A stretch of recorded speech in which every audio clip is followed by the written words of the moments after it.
श्री वाहेगुरु साहिब जी। वाहेगुरु साहिब जीओ।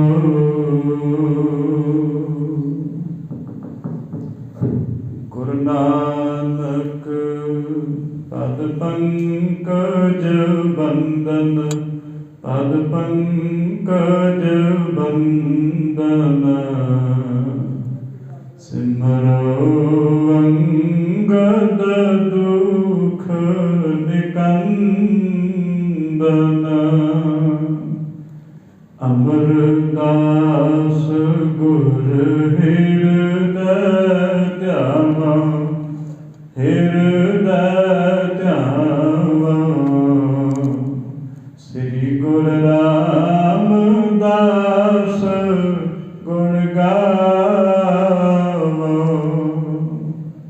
श्री अर्जन विघ्नन के नाशक, विघ्नन के नाशक। हरि गोबिंद शुभ सुमत प्रकाशक।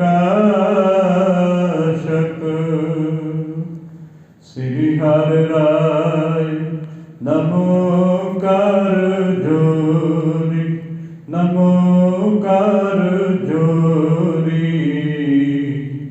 गुर हर कृष्ण मनाए बहोरी।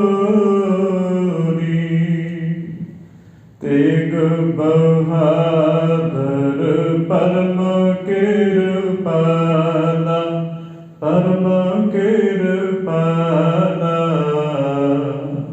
श्री गुरु गोबिंद सिंह बेसाला।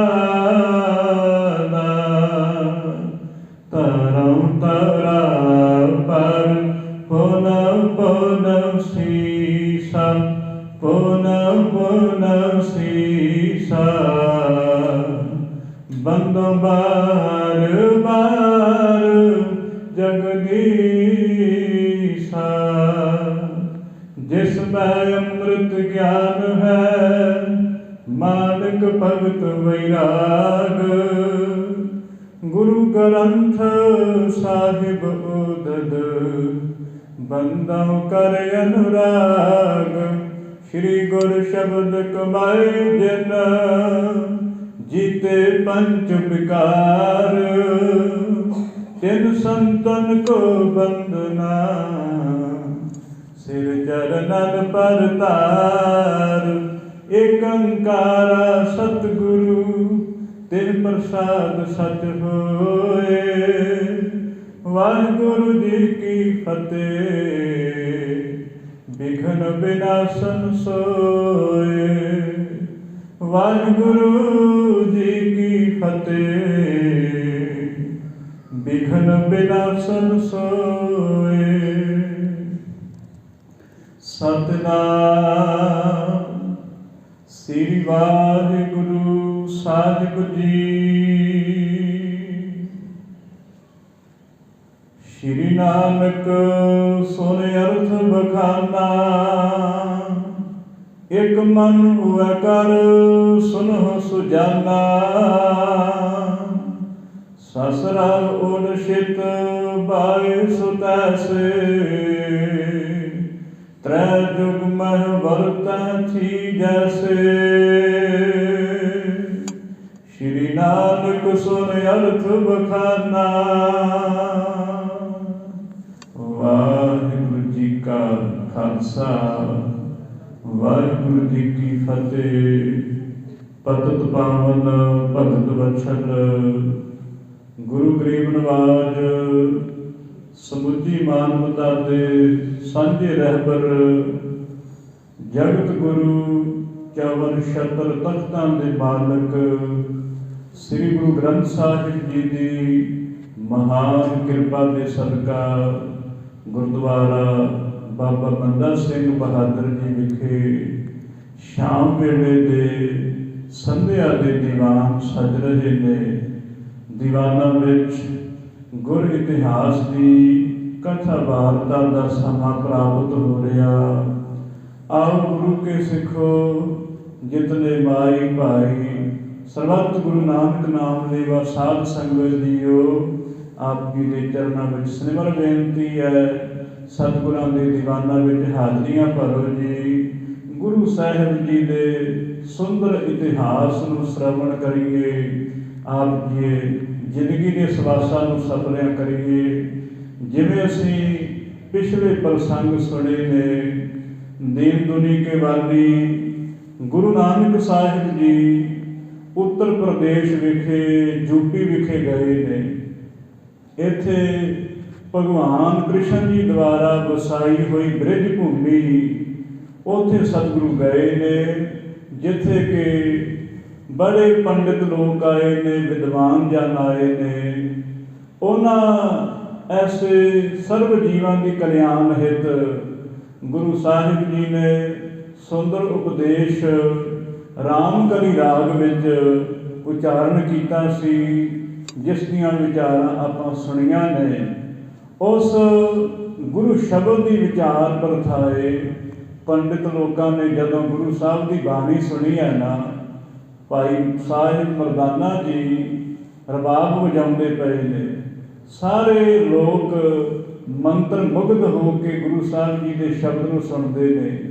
फिर सारिਆਂ ने आख्या, महाराज जीओ आप जी की बाणी बड़ी मिठी है, बड़ी शांति दे रही है, पर सच्चे पातशाह सानू अर्थां दा बोध नहीं है, पता भी नहीं लगा कि तुसीं की आख्या है। पर फिर भी तुहाडी बाणी महाराज एक रसीली है, रसमयी है। कृपा करके आप जी ने जो शब्द उचारिया है वो शब्द के अर्थ भी सानू समझा दिओ। गुरु साहिब जी ने जो शब्द उचारिया है, भावें कि असीं वो शब्द के विचार कल सुनी है, पर फिर भी वो पंडितां ने जो सतगुरां नूं आख्या है। भाई संतोख सिंह जी चूड़ामणी आप दे कलम बंद करके वो सारा इतिहास वर्णन करते हैं। उन्हां पंडितां दी समूह जीवां दी कल्याण हित जो गुरु साहिब जी ने शब्द उचारिया है, ਉਹਦਾ अर्थ बोध भी हुण कराउंदे ने। आओ बड़े प्रेम नाल विचारां श्रवण करिए। गुरु साहिब श्री गुरु नानक देव महाराज जी के चरणों का ध्यान लगा के उचारण करना। सतनाम श्री वाहिगुरु साहिब जी, सतनाम श्री वाहिगुरु साहिब जी। चौपई श्री नानक सुन अर्थ बखाना। गुरु साहिब जी उन्हां जीवां दी कल्याण हित आप महाराज उस रामकली दे राग विच जो शब्द उचारण कीता है, ਉਹਦੇ अर्थ हुण दसदे ने, उचारदे ने सतगुरु। ऐ भाई जनो साध जनो गुर सिखो, मन बिरतियां कागर करके सुनो। एक मन हुए कर सुनो सुजाना। आपदे मन नूं विकारां वल्लों संसार वल्लों हुण विवर्जित करके गुरु साहिब के शब्द वल ध्यान करके सुनो। ऐ सियाणे भाई जनो आपदे मन नूं हुण रोक के गुरु साहिब के शब्द नूं सुनो। सस रब उलशित बाए सो तैसे।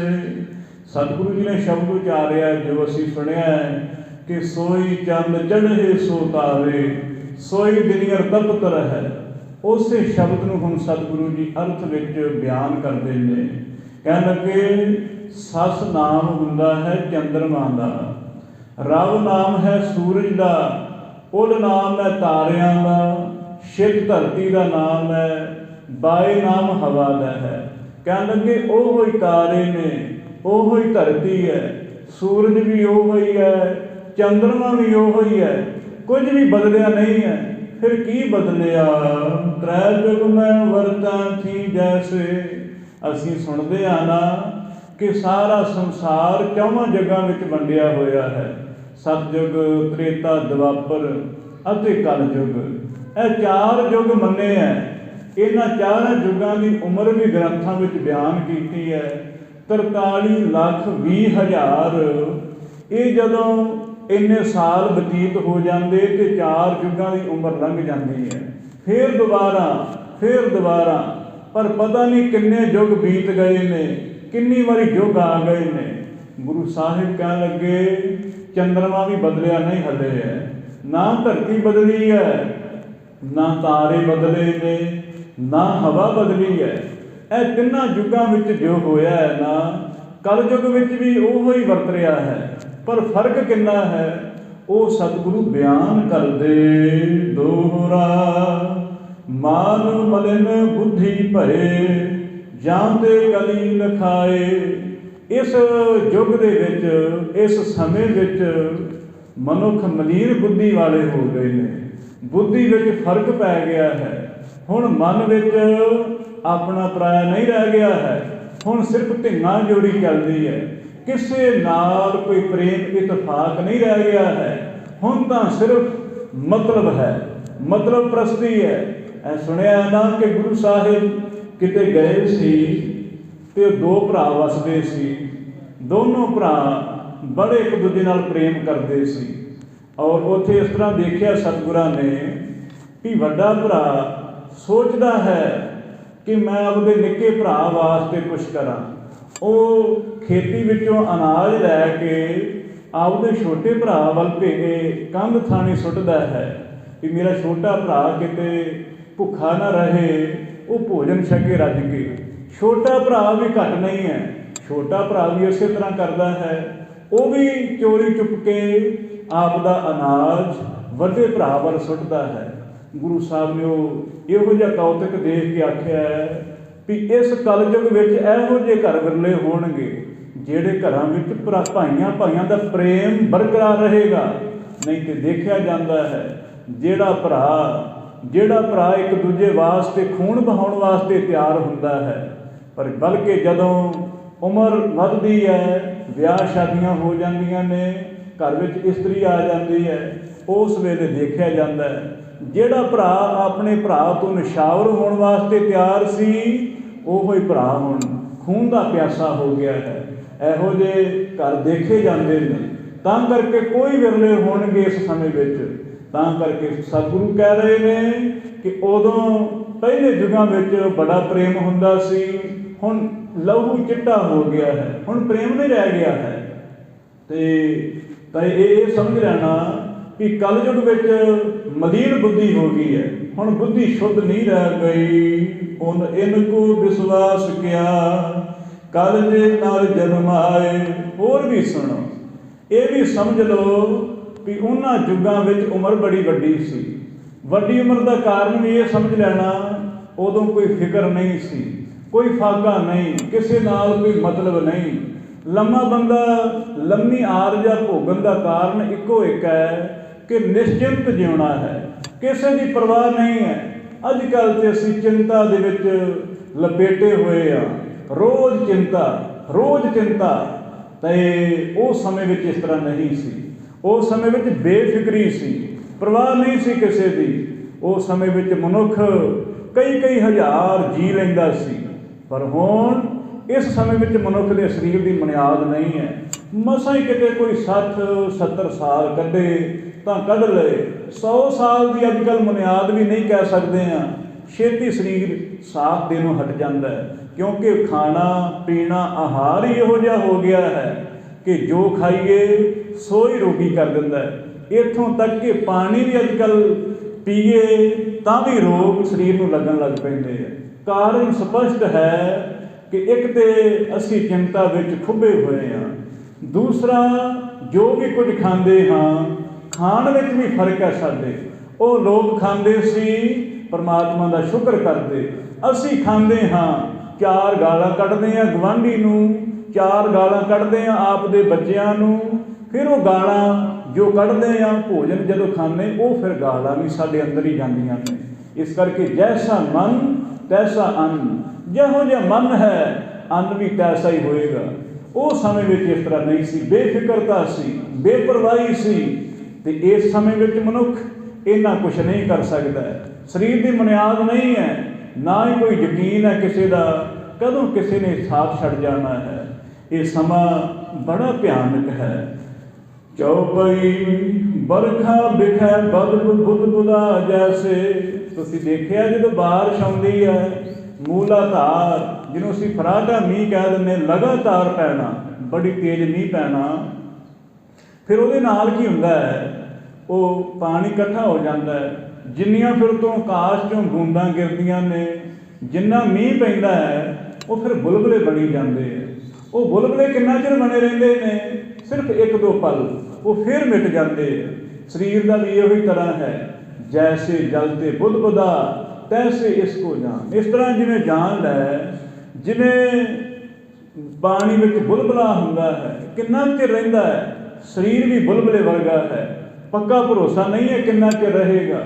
ਨਹਿ ਬਾਰਿਕ ਨਹਿ ਜੋ ਬਣੈ ਨਹਿ ਬਿਰਧੀ ਕਛ ਬੰਦ, ਉਹ ਆ ਬੇਰਾ ਨਹਿ ਬੂਝੀਐ ਜਬ ਆਏ ਪਰ ਹੈ ਜਮ ਫੰਦ। ਨਹੀਂ ਭਰੋਸਾ ਹੈ ਬਾਲਕ ਅਵਸਥਾ ਵਿੱਚ ਚਲੇ ਜਾਵਾਂਗੇ, ਨਹੀਂ ਭਰੋਸਾ ਹੈ ਕਿਤੇ ਜਵਾਨੀ ਵਿੱਚ ਜਾਣਾ ਪੈ ਜਾਏ, ਨਹੀਂ ਭਰੋਸਾ ਹੈ ਕਿ ਬੁੱਢੇ ਵੇਲੇ ਜਾਣਾ ਪਏ, ਕੋਈ ਭਰੋਸਾ ਨਹੀਂ ਹੈ। ਇੱਥੇ ਕੋਈ ਦਾਅਵਾ ਨਹੀਂ ਕਰ ਸਕਦਾ ਕਿ ਮੈਂ ਇੰਨਾ ਚਿਰ ਜੀਵਾਂਗਾ, ਕੋਈ ਭਰੋਸਾ ਨਹੀਂ ਕਿਸੇ ਦਾ। ਵੱਡੇ ਵੱਡੇ ਕਹਿਣ ਵਾਲੇ ਵੀ ਸੰਸਾਰ ਤੋਂ ਰੁਖਸਤ ਹੋ ਗਏ ਨੇ। ਤਾਂ ਕਰਕੇ ਇਹ ਤੇ ਭਰੋਸਾ ਰੱਖ ਲੈਣਾ ਵੀ ਸਰੀਰ ਸਦਾ ਨਹੀਂ ਰਹੇਗਾ, ਇਹ ਤੇ ਬੁਲਬੁਲੇ ਵਰਗਾ। ਉਪਜਤ ਬਿਨਸੁਤ ਹੈ ਇਹ ਤੈਸੇ, ਸਰੀਰ ਬਣਦਾ ਹੈ, ਬਿਰਸ ਜਾਂਦਾ ਹੈ, ਨਾਸ਼ ਹੋ ਜਾਂਦਾ ਹੈ, ਫਿਰ ਬਣ ਜਾਂਦਾ ਹੈ, ਫਿਰ ਨਾਸ਼ ਹੋ ਜਾਂਦਾ ਹੈ। ਤੇ ਸਰੀਰ ਨੂੰ ਕਿਆ ਹੈ, ਜੈਸੇ ਬਰਖਾ ਪਾਏ ਕਰ ਜੋਤਤ ਖੇਤ ਕਿਰਸਾਨ, ਤਿਉ ਪ੍ਰਲਬਧ ਪਾਏ ਕੈ ਦੇਹ ਸੋ ਕਰਮਨ ਜਾਨ। ਜਿੰਨੇ ਕਰਮ ਹੈ ਨਾ ਸਾਡੇ, ਉਹ ਕਰਮਾਂ ਕਰਕੇ ਮੰਨ ਲਓ ਜਿਵੇਂ ਅਸੀਂ ਹੁਣ ਕਿਸੇ ਜਨਮ ਦੀ ਪਰਾਲਬਧ ਭੋਗਦੇ ਪਏ ਹਾਂ। ਹੋ ਸਕਦਾ ਪਿਛਲੇ ਜਨਮ ਦੀ ਭੋਗਦੇ ਪਈਏ, ਹੋ ਸਕਦਾ ਕਈ ਹਜ਼ਾਰ ਸਾਲ ਪੁਰਾਣੇ, ਕਈ ਹਜ਼ਾਰ ਜਨਮ ਪੁਰਾਣੇ ਅਸੀਂ ਉਸ ਜਨਮ ਦੇ ਕਰਮ ਭੋਗਦੇ ਪਏ ਹਾਂ। ਇਹ ਦਾਅਵਾ ਨਹੀਂ ਕੀਤਾ ਜਾ ਸਕਦਾ ਕਿ ਸ਼ਾਇਦ ਮੈਂ ਨਵਾਂ ਹੀ ਆਇਆ ਹਾਂ, ਕਈ ਜਨਮਾਂ ਤੋਂ ਚੱਲੇ ਆ ਰਹੇ ਹਾਂ। ਤੇ ਇਹ ਜਿੰਨੇ ਸਾਡੇ ਕਰਮ ਕੀਤੇ ਹੋਏ ਨੇ, ਚੰਗਾ ਮਾੜਾ, ਇਹ ਚੰਗਾ ਮਾੜਾ ਸਿਰਫ ਕਹਿਣ ਮਾਤਰ ਨਹੀਂ ਹੈ, ਕਿਉਂਕਿ ਜੋ ਅਸੀਂ ਕਰਦੇ ਹਾਂ, ਜਿਸ ਵਿੱਚ ਸਾਡੀ ਅੰਗਤਾ ਭਾਵ ਹੈ, ਹੰਕਾਰ ਹੈ, ਜੋ ਜੋ ਕਰਾਂਗੇ ਸੋ ਸੋ ਕਰਮ ਬਣਦਾ ਜਾਏਗਾ। ਉਹ ਕਰਮ ਫਿਰ ਫਲ ਦੇਣ ਵਾਸਤੇ ਤਿਆਰ ਹੋਈ ਜਾਣਗੇ, ਉਹ ਫਿਰ ਫਲ ਦੇਣ ਵਾਸਤੇ ਸਾਨੂੰ ਨਵਾਂ ਜਨਮ ਧਾਰਨਾ ਪਏਗਾ। ਪਰ ਜਿਸ ਮਨੁੱਖ ਨੇ ਬ੍ਰਹਮ ਗਿਆਨ ਹਾਸਲ ਕਰ ਲਿਆ ਹੈ, ਉਹਦੇ ਸਾਰੇ ਕਰਮ ਦਗਧ ਹੋ ਜਾਂਦੇ ਨੇ। ਜਿਵੇਂ ਉਦਾਹਰਨ ਦਿੰਦੇ ਹੁੰਦੇ ਆ ਗੁਰਮੁਖ ਜਨ, ਵੀ ਜਿਵੇਂ ਕਿਸੇ ਨੇ ਆਪ ਦੇ ਕਣਕ ਰੱਖੀ ਹੋਈ ਆ ਬੀਜਣੇ ਵਾਸਤੇ, ਉਹ ਕਣਕ ਨੂੰ ਫਿਰ ਬੀਜਦਾ ਹੈ, ਫਿਰ ਝਾੜ ਨਿਕਲਦਾ ਹੈ, ਫਿਰ ਬੀਜਦਾ ਹੈ, ਫਿਰ ਝਾੜ ਨਿਕਲਦਾ ਹੈ। ਉਹੋ ਹੀ ਕਣਕ ਬੀਜਦਾ, ਉਹੋ ਹੀ ਫਿਰ ਉਹਦਾ ਝਾੜ ਨਿਕਲ ਆਉਂਦਾ ਹੈ। ਪਰ ਇੱਕ ਮਨੁੱਖ ਦੇ ਕੋਠੇ ਨੂੰ ਮੰਨ ਲਓ ਅੱਗ ਲੱਗ ਗਈ ਹੈ, ਉਹ ਕੋਠੇ ਵਿੱਚ ਸਾਰੇ ਦਾਣੇ ਸੜ ਗਏ ਨੇ। ਹੁਣ ਬੀਜ ਲੈ, ਭਾਵੇਂ ਲੱਖਾਂ ਵਾਰੀ ਬੀਜ ਲੈ, ਉਹ ਉੱਗਣਗੇ ਨਹੀਂ। ਹੁਣ ਜਿਹੜਾ ਬ੍ਰਹਮ ਗਿਆਨੀ ਹੋ ਜਾਂਦਾ ਹੈ, ਜਿਹਨੂੰ ਬ੍ਰਹਮ ਦਾ ਗਿਆਨ ਹੋ ਜਾਣਾ ਹੈ, ਜਿਹਦਾ ਅੰਤਰ ਆਤਮੇ ਜਾਣ ਲਿਆ, ਪਰਮੇਸ਼ਵਰ ਨੂੰ ਸਾਖਸ਼ਾਤ ਕਰ ਲਿਆ ਹੈ, ਉਹਦੇ ਕਰਮ ਨਾਸ਼ ਹੋ ਜਾਂਦੇ ਹੈ। ਪੂਰਵਲੇ ਕਰਮਾਂ ਦਾ ਸਾਰਾ ਲੇਖਾ ਜੋਖਾ ਖਤਮ। ਆਹ ਜੋ ਪਰਾਲਬਧ ਅਸੀਂ ਭੋਗਦੇ ਹਾਂ, ਇਹ ਭੋਗਣੀ ਪਏਗੀ, ਇਹ ਤਾਂ ਸਾਨੂੰ ਭੋਗਣੀ ਪਏਗੀ। ਹੁਣ ਜੋ ਅਸੀਂ ਪਹਿਲਾਂ ਬੀਜ ਆਏ ਹਾਂ, ਇਹ ਤੇ ਹੁਣ ਪਰਾਲਬਧ ਹੈ। ਜਿਵੇਂ ਕਮਾਨ ਵਿੱਚੋਂ ਤੀਰ ਛੱਡਿਆ ਹੈ, ਹੁਣ ਤੀਰ ਛੱਡਿਆ ਕਮਾਨ ਵਿੱਚੋਂ, ਕਿਤੇ ਨਾ ਕਿਤੇ ਤੇ ਵੱਜੇਗਾ, ਚਾਹੇ ਬੰਦੇ ਦੇ ਵੱਜ ਜਾਏ, ਚਾਹੇ ਕਿਤੇ ਰੁੱਖ ਵਿੱਚ ਵੱਜ ਜਾਏ, ਚਾਹੇ ਧਰਤੀ ਵਿੱਚ ਗੱਡਿਆ ਜਾਏ। ਹੁਣ ਜੋ ਅਸੀਂ ਪਹਿਲਾਂ ਕਰ ਆਏ ਹਾਂ, ਇਹ ਸਰੀਰ ਵਿੱਚ ਸਾਨੂੰ ਭੋਗਣਾ ਹੀ ਪਏਗਾ। ਪਰ ਹੁਣ ਯਾਦ ਰੱਖਣਾ, ਜੇ ਸਾਡੇ ਕਰਮਾਂ ਦੇ ਇਹ ਲੇਖੇ ਨਾ ਖਤਮ ਹੋਏ, ਫਿਰ ਜਨਮ ਧਾਰਨਾ ਪਏਗਾ। ਸਰੀਰ ਕਰਮਾਂ ਦੀ ਬੁਨਿਆਦ ਹੈ, ਕਰਮਾਂ ਕਰਕੇ ਟਿਕਿਆ ਹੋਇਆ ਹੈ। ਇਸ ਕਰਕੇ ਦੇਹ ਸੋ ਕਰਮਨ ਜਾਨ। ਜਿੰਨਾ ਸਰੀਰ ਹੈ, ਇਹ ਕਰਮਾਂ ਦਾ ਹੀ ਰੂਪ ਹੈ। ਜੋ ਜੋ ਕਰਦਾ ਹੈ, ਬੁਰਾ ਕਰਮ ਕਰਕੇ ਹੰਕਾਰ ਕਰੇ, ਕਿਸੇ ਦੀ ਚੋਰੀ ਕਰਕੇ, ਕਿਸੇ ਨੂੰ ਠੱਗ ਕੇ ਆਪਣੇ ਆਪ ਨੂੰ ਸਿਆਣਾ ਸਮਝੇ, ਚਤੁਰ ਸਮਝੇ, ਉਹ ਫਿਰ ਬੁਰੇ ਕਰਮ ਦਾ ਲੇਖਾ ਵੀ ਦੇਣਾ ਪਏਗਾ। ਸੁਣਿਆ ਗੁਰੂ ਗੋਬਿੰਦ ਸਿੰਘ ਮਹਾਰਾਜ ਸੱਚੇ ਪਾਤਸ਼ਾਹ ਦੇ ਹੱਥ ਵਿੱਚ ਬਾਜ ਹੈ, ਤੇ ਗੁਰੂ ਸਾਹਿਬ ਜੀ ਸੱਚੇ ਪਾਤਸ਼ਾਹ ਕਹਿ ਰਹੇ ਨੇ ਬਾਜ ਨੂੰ ਸੰਬੋਧਨ ਕਰਕੇ ਕਿ ਜਾ ਤੇਰਾ ਸ਼ਿਕਾਰ ਆ ਗਿਆ ਹੈ। ਉਹ ਬਾਜ ਉਸੇ ਵੇਲੇ ਉੱਠਿਆ ਹੈ, ਛੇਤੀ ਨਾਲ ਜਾ ਕੇ ਉਹਨੇ ਤਿੱਤਰ ਨੂੰ ਪਕੜਿਆ ਤੇ ਤਿੱਤਰ ਦੀ ਗਰਦਨ ਮਰੋੜ ਦਿੱਤੀ। ਸਿੱਖ ਸਾਰੇ ਹੈਰਾਨ ਹੋ ਰਹੇ ਨੇ। ਉੱਥੇ ਇੱਕ ਸੰਨਿਆਸੀ ਵੀ ਬੈਠਾ ਹੋਇਆ ਸੀ। ਉਹਨੇ ਆਖਿਆ, ਊਂ ਤੇ ਤੁਸੀਂ ਗੁਰੂ ਅਖਵਾਉਂਦੇ ਹੋ, ਊਂ ਤੇ ਤੁਸੀਂ ਆਖਦੇ ਹੋ ਦਇਆ ਕਰਨੀ ਬੜੀ ਜ਼ਰੂਰੀ ਹੈ, ਆਹ ਤੁਸੀਂ ਸ਼ਰੇਆਮ ਆਹ ਵਿਚਾਰੇ ਤਿੱਤਰ ਨੂੰ ਮਰਵਾ ਰਹੇ ਹੋ, ਇਹਦਾ ਕੀ ਦੋਸ਼ ਹੈ? ਗੁਰੂ ਸਾਹਿਬ ਕਹਿਣ ਲੱਗੇ, ਤਿੱਤਰ ਦਾ ਦੋਸ਼ ਇੰਨਾ ਹੈ ਕਿ ਪਿਛਲੇ ਜਨਮ ਵਿੱਚ ਇਹਨੇ ਇਸ ਬਾਜ ਦੇ ਕੋਲੋਂ ਧਨ ਲੈ ਲਿਆ ਸੀ ਤੇ ਦੇਣ ਦਾ ਨਾਂ ਹੀ ਨਾ ਲਿਆ, ਦਿੱਤਾ ਹੀ ਨਾ, ਮੁੜ ਕੇ ਕਰਾਰ ਤੇ ਕਰ ਲਿਆ ਕਿ ਮੈਨੂੰ ਮਾਇਆ ਦੇ ਦੇ, ਮੈਂ ਤੈਨੂੰ ਮੋੜ ਦੇਵਾਂਗਾ। ਪਰ ਮੋੜਦਾ ਕੌਣ ਹੈ? ਕੋਈ ਨਹੀਂ ਮੋੜਦਾ ਹੈ। ਲੈਣਾ ਸੌਖਾ, ਦੇਣਾ ਕੌਣ ਚਾਹੁੰਦਾ ਹੈ? ਦਿੱਤਾ ਨਾ। ਹੁਣ ਹਿਸਾਬ ਕਿਤਾਬ ਬਰਾਬਰ ਕਰਨ ਵਾਸਤੇ ਬਾਜ ਦੀ ਜੌਨ ਇਹਨੇ ਧਾਰੀ ਹੈ, ਉਹਨੇ ਤਿੱਤਰ ਦੀ ਜੌਨ ਧਾਰੀ ਹੈ। ਹੁਣ ਨੋਚ ਨੋਚ ਕੇ ਆਪਣਾ ਧਨ ਵਾਪਸ ਲੈ ਰਿਹਾ ਹੈ। ਇਹ ਸੰਸਾਰ ਹੈ, ਇੱਥੇ ਭੁਗਤਣਾ ਪਏਗਾ ਜੋ ਜੋ ਕੀਤਾ ਹੈ, ਸੋ ਉਗੜ ਆਏਗਾ। ਆਪਣੇ ਆਪ ਤੋਂ ਤਾਂ ਨਹੀਂ ਲੁਕਾ ਸਕਦੇ ਆ, ਬਗਾਨਿਆਂ ਤੋਂ ਲੁਕਾ ਲੈਣਾ ਇਹ ਸੌਖਾ ਹੈ। ਤੇ ਸਤਿਗੁਰੂ ਕਹਿ ਰਹੇ ਉਪਜਤ ਬਿਨਸਤ ਹੈ ਇਹ ਤੈਸੇ, ਇਹ ਸਰੀਰ ਬਣ ਜਾਂਦਾ ਹੈ, ਖਤਮ ਹੋ ਜਾਂਦਾ ਹੈ, ਸਦਾ ਨਹੀਂ ਰਹੇਗਾ। ਜੋ ਕਲ ਜੁਗ ਕਿਤ ਦੇਸ਼ ਨ ਆਇਓ, ਇਹ ਵੀ ਸਮਝ ਲੈਣਾ ਆਮ ਮਨੁੱਖਾਂ ਦੀ ਧਾਰਨਾ ਹੈ। ਜਦੋਂ ਕਿਤੇ ਕੋਈ ਚੋਰੀ ਹੋ ਜਾਏ, ਕਿਸੇ ਨਾਲ ਧੱਕਾ ਹੋ ਜਾਏ, ਅਸੀਂ ਕਹਿੰਦੇ ਹਾਂ ਜੀ ਕਲਯੁਗ ਦਾ ਸਮਾਂ ਹੈ, ਵੀ ਹੁਣ ਤਾਂ ਇਹ ਹੋਣਾ ਹੀ ਸੀ। ਗੁਰੂ ਸਾਹਿਬ ਕਹਿਣ ਲੱਗੇ ਕਲਯੁਗ ਕੋਈ ਬੰਦੇ ਦਾ ਨਾਮ ਨਹੀਂ ਹੈ, ਕਲਯੁਗ ਕਿਤੇ ਆਇਆ ਹੋਇਆ ਨਹੀਂ ਹੈ। ਕਲਯੁਗ ਇੱਕ ਦਸ਼ਾ ਹੈ, ਇੱਕ ਹਾਲਤ ਹੈ, ਜਿਸ ਦਸ਼ਾ ਵਿੱਚ ਮਨੁੱਖ ਮਲੀਨ ਹੋ ਗਏ ਹੈ। ਕਿਸੇ ਨੂੰ ਬੰਦਾ ਨਹੀਂ ਸਮਝਦੇ, ਆਪੇ ਚਤੁਰ ਬਣੇ ਹੋਏ ਨੇ। ਇਹ ਮੂਰਖਤਾ ਦੇ ਚਿੰਨ੍ਹ ਨੇ। ਕਲਯੁਗੀ ਮਨੁੱਖ ਕੌਣ ਹੈ? ਜਿਹੜਾ ਸਿਰੇ ਦਾ ਮੂਰਖ ਹੈ, ਸਿਰੇ ਦਾ ਮੂੜ ਹੈ, ਉਹਨੂੰ ਕਲਯੁਗੀ ਕਿਹਾ ਜਾਂਦਾ ਹੈ। ਜਿਹੜਾ ਥੋੜ੍ਹਾ ਬਹੁਤ ਭਾਵੇਂ ਅਗਿਆਨੀ ਵੀ ਹੈ ਪਰ ਗੱਲ ਸੁਣਦਾ ਹੈ, ਥੋੜ੍ਹਾ ਭਰੋਸਾ ਰੱਖਦਾ ਹੈ, ਉਹ ਦੁਆਪਰ ਯੁੱਗ ਵਾਲਾ ਹੈ। ਜਿਹੜਾ ਥੋੜ੍ਹੀ ਹੋਰ ਸੁਣਦਾ ਹੈ ਪਰਮਾਤਮਾ ਨੂੰ, ਵਿੱਚ ਵਿਚਾਲੇ ਹੈ, ਉਹ ਦੁਆਪਰ ਯੁੱਗ ਵਾਲਾ ਹੈ, ਤ੍ਰੇਤੇ ਯੁੱਗ ਵਾਲਾ ਹੈ। ਜਿਹੜਾ ਪਰਮਾਤਮਾ ਤੇ ਪੂਰਨ ਨਿਸ਼ਠਾ ਰੱਖਦਾ ਹੈ, ਸ਼ਰਧਾ ਰੱਖਦਾ ਹੈ, ਉਹ ਸਤਿਯੁਗੀ ਹੈ। ਇਹ ਸੁਭਾਅ ਦੀ ਗੱਲ ਹੈ, ਬਿਰਤੀ ਦੀ ਗੱਲ ਹੈ। ਜਿਹੋ ਜਿਹੀ ਕਿਸੇ ਦਾ ਸੁਭਾਅ ਧਾਰਿਆ ਉਹੋ ਜਿਹਾ ਉਹਦੇ ਵਾਸਤੇ ਯੁੱਗ ਹੈ। ਇੱਥੋਂ ਤੱਕ ਕਿ ਚਾਣਕੇ ਮੁਨੀ ਨੇ ਤਾਂ ਕਿਹਾ ਹੈ ਕਿ ਜਿਹੜੇ ਪਰਿਵਾਰ ਵਿੱਚ ਬੱਚੇ ਲਾਇਕ ਨੇ, ਘਰ ਵਾਲੀ ਆਗਿਆਕਾਰੀ ਹੈ, ਧਨ ਪੱਖੋਂ ਕੋਈ ਕਮੀ ਨਹੀਂ ਹੈ ਤੇ ਸਬਰ ਸੰਤੋਖ ਵਾਲਾ ਪਰਿਵਾਰ ਹੈ, ਕਹਿਣ ਲੱਗੇ ਉਹਨਾਂ ਨੂੰ ਕਿਤੇ ਸਵਰਗ ਲੱਭਣ ਦੀ ਲੋੜ ਨਹੀਂ ਹੈ। ਉਹ ਫਜ਼ੂਲ ਵਿੱਚ ਸਵਰਗ ਦੀਆਂ ਇਹ ਇੱਛਾ ਕਰਨ ਵਾਲਾ ਮਨੁੱਖ ਜੇਕਰ ਕੋਈ ਹੋਏ, ਸਵਰਗ ਉਹ ਹੀ ਹੈ ਜੋ ਸਵੈ ਇੱਛਾ ਪੂਰੀ ਹੋ ਰਹੀ ਹੈ, ਚਿੱਤ ਨੂੰ ਸ਼ਾਂਤੀ ਮਿਲੀ ਹੋਈ ਹੈ।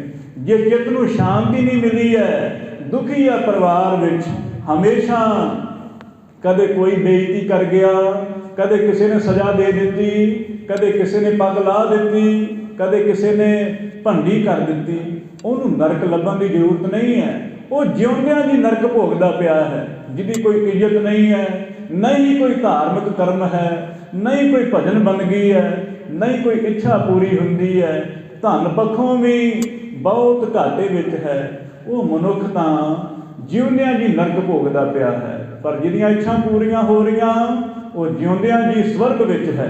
ਇਹ ਸਮਝ ਲੈਣਾ। ਬੈਠਿਓ ਕਿਤੇ ਦੁਰਗ ਨਹਿ ਪਾਇਓ, ਕਲਯੁਗ ਤਾਂ ਕਿਤੇ ਕਿਲਾ ਨਹੀਂ ਪਾ ਕੇ ਬੈਠਾ ਹੋਇਆ, ਕਿਤੇ ਰਹਿੰਦਾ ਨਹੀਂ ਹੈ, ਬਲਕਿ ਸਵਾਈ ਹੈ ਲਖਣ ਅਬ ਮਨੁਜ ਕਰਾਈ। ਦੱਸਦੇ ਨੇ ਸਤਿਗੁਰੂ ਕਲਯੁਗ ਦੇ ਮਨੁੱਖਾਂ ਦਾ ਸੁਭਾਅ, ਜਾਣ ਤੇ ਕਲਯੁਗ ਪਰਤ ਲਿਖਾਈ। ਜਿਸ ਮਨੁੱਖ ਨੇ ਕਲਯੁਗ ਨੂੰ ਆਪਣਾ ਸੁਭਾਅ ਦੇ ਦਿੱਤਾ ਹੈ, ਭਾਵ ਕਿ ਕਲਯੁਗ ਦਾ ਸੁਭਾਅ ਧਾਰਨ ਕਰ ਲਿਆ, ਉਹ ਮਨੁੱਖ ਕਲਯੁਗੀ ਹੈ। ਕਿਸੇ ਆਦਮੀ ਦਾ ਨਾਮ ਕਲਯੁਗ ਨਹੀਂ ਹੈ। ਜਤ ਸਤ ਤਬ ਹੋਵੇ ਪੂਰਨ ਨਾਹੀ। ਹੋਰ ਵੀ ਦੱਸਦੇ ਨੇ, ਪਹਿਲਾਂ ਵੀ ਭਾਵੇਂ ਅਸੀਂ ਵਿਚਾਰਾਂ ਸੁਣੀਆਂ ਨੇ, ਪਰ ਫਿਰ ਵੀ ਹੁਣ ਸਤਿਗੁਰੂ ਜੀ ਸ਼ਬਦ ਦੇ ਅਰਥ ਕਰਦੇ ਪਏ ਨੇ। ਅਗੰਮੀ ਸਤਿਗੁਰਾਂ ਦੀ ਮਹਿਮਾ ਸਤਿਗੁਰੂ ਆਪ ਹੀ ਜਾਣਦੇ ਨੇ। ਗੁਰੂ ਸਾਹਿਬ ਆਖਦੇ ਨੇ, ਇਹ ਸਮੇਂ ਵਿੱਚ ਕੋਈ ਸੱਚ ਨਹੀਂ ਬੋਲ ਸਕਦਾ ਹੈ, ਤਪ ਨਹੀਂ ਸਾਧ ਸਕਦਾ ਹੈ। ਕੋਈ ਮਨੁੱਖ ਆਖੇ ਕਿ ਮੈਂ ਜਤੀ ਰਹਿ ਲਵਾਂ ਤੇ ਤਰ੍ਹਾਂ ਤਰ੍ਹਾਂ ਦੇ ਉਹਦੇ ਜਤ ਸਤ ਨੂੰ ਤੋੜਨ ਵਾਸਤੇ ਲੋਕ ਯਤਨ ਕਰਨਗੇ। ਜੇਕਰ ਕੋਈ ਮਨੁੱਖ ਬ੍ਰਹਮਚਾਰੀ ਰਹਿਣ ਵਾਸਤੇ ਸੋਚਦਾ ਹੈ ਨਾ, ਤੇ ਲੋਕ ਯਤਨ ਕਰਦੇ ਨੇ। ਸੁਣਿਆ ਸੰਤ ਗਿਆਨੀ ਸੁੰਦਰ ਸਿੰਘ ਜੀ ਭਿੰਡਰਾਂ ਵਾਲੇ ਮਹਾਂਪੁਰਖ ਹੋਏ ਨੇ, ਬੜੇ ਗੁਰਮੁਖ ਪਿਆਰੇ। ਉਹ ਜਦੋਂ ਭਜਨ ਬੰਦਗੀ ਕਰਦੇ ਹੈ ਤੇ बड़ी प्रभुता हो गई उन्होंने सारे सिख उन्हों का बड़ा सत्कार करते। तो पिंड का ही एक सरपंच है, उन्हें सोचा कि मेरे को सरपंच ही है, मेरा इन्ना सत्कार नहीं है जिन्ना ये फकर जे का सत्कार बन गया। लोग ये को आके कई तरह दी कामना पूर्ण कराते हैं, यदि पता भंडी करिए। उन्हें की किया, अपनी सखी नूह नूं भेजिया। साध संगत जी देखो, बंदा जो किसी को रोलना चाहता है ना, किसी की भंडी करना चाहता है, सखी नूह नूं भेजिया तो रात में दरवाजा खटखटाया है। वो महापुरख बड़े चढ़ती कला वाले सी, बाणी पढ़न वाले सी। उन्हें पूछा कौन है, उन्हें आख्या जी मैं तुहाडी दासी आई हाँ सेवा करने वास्ते।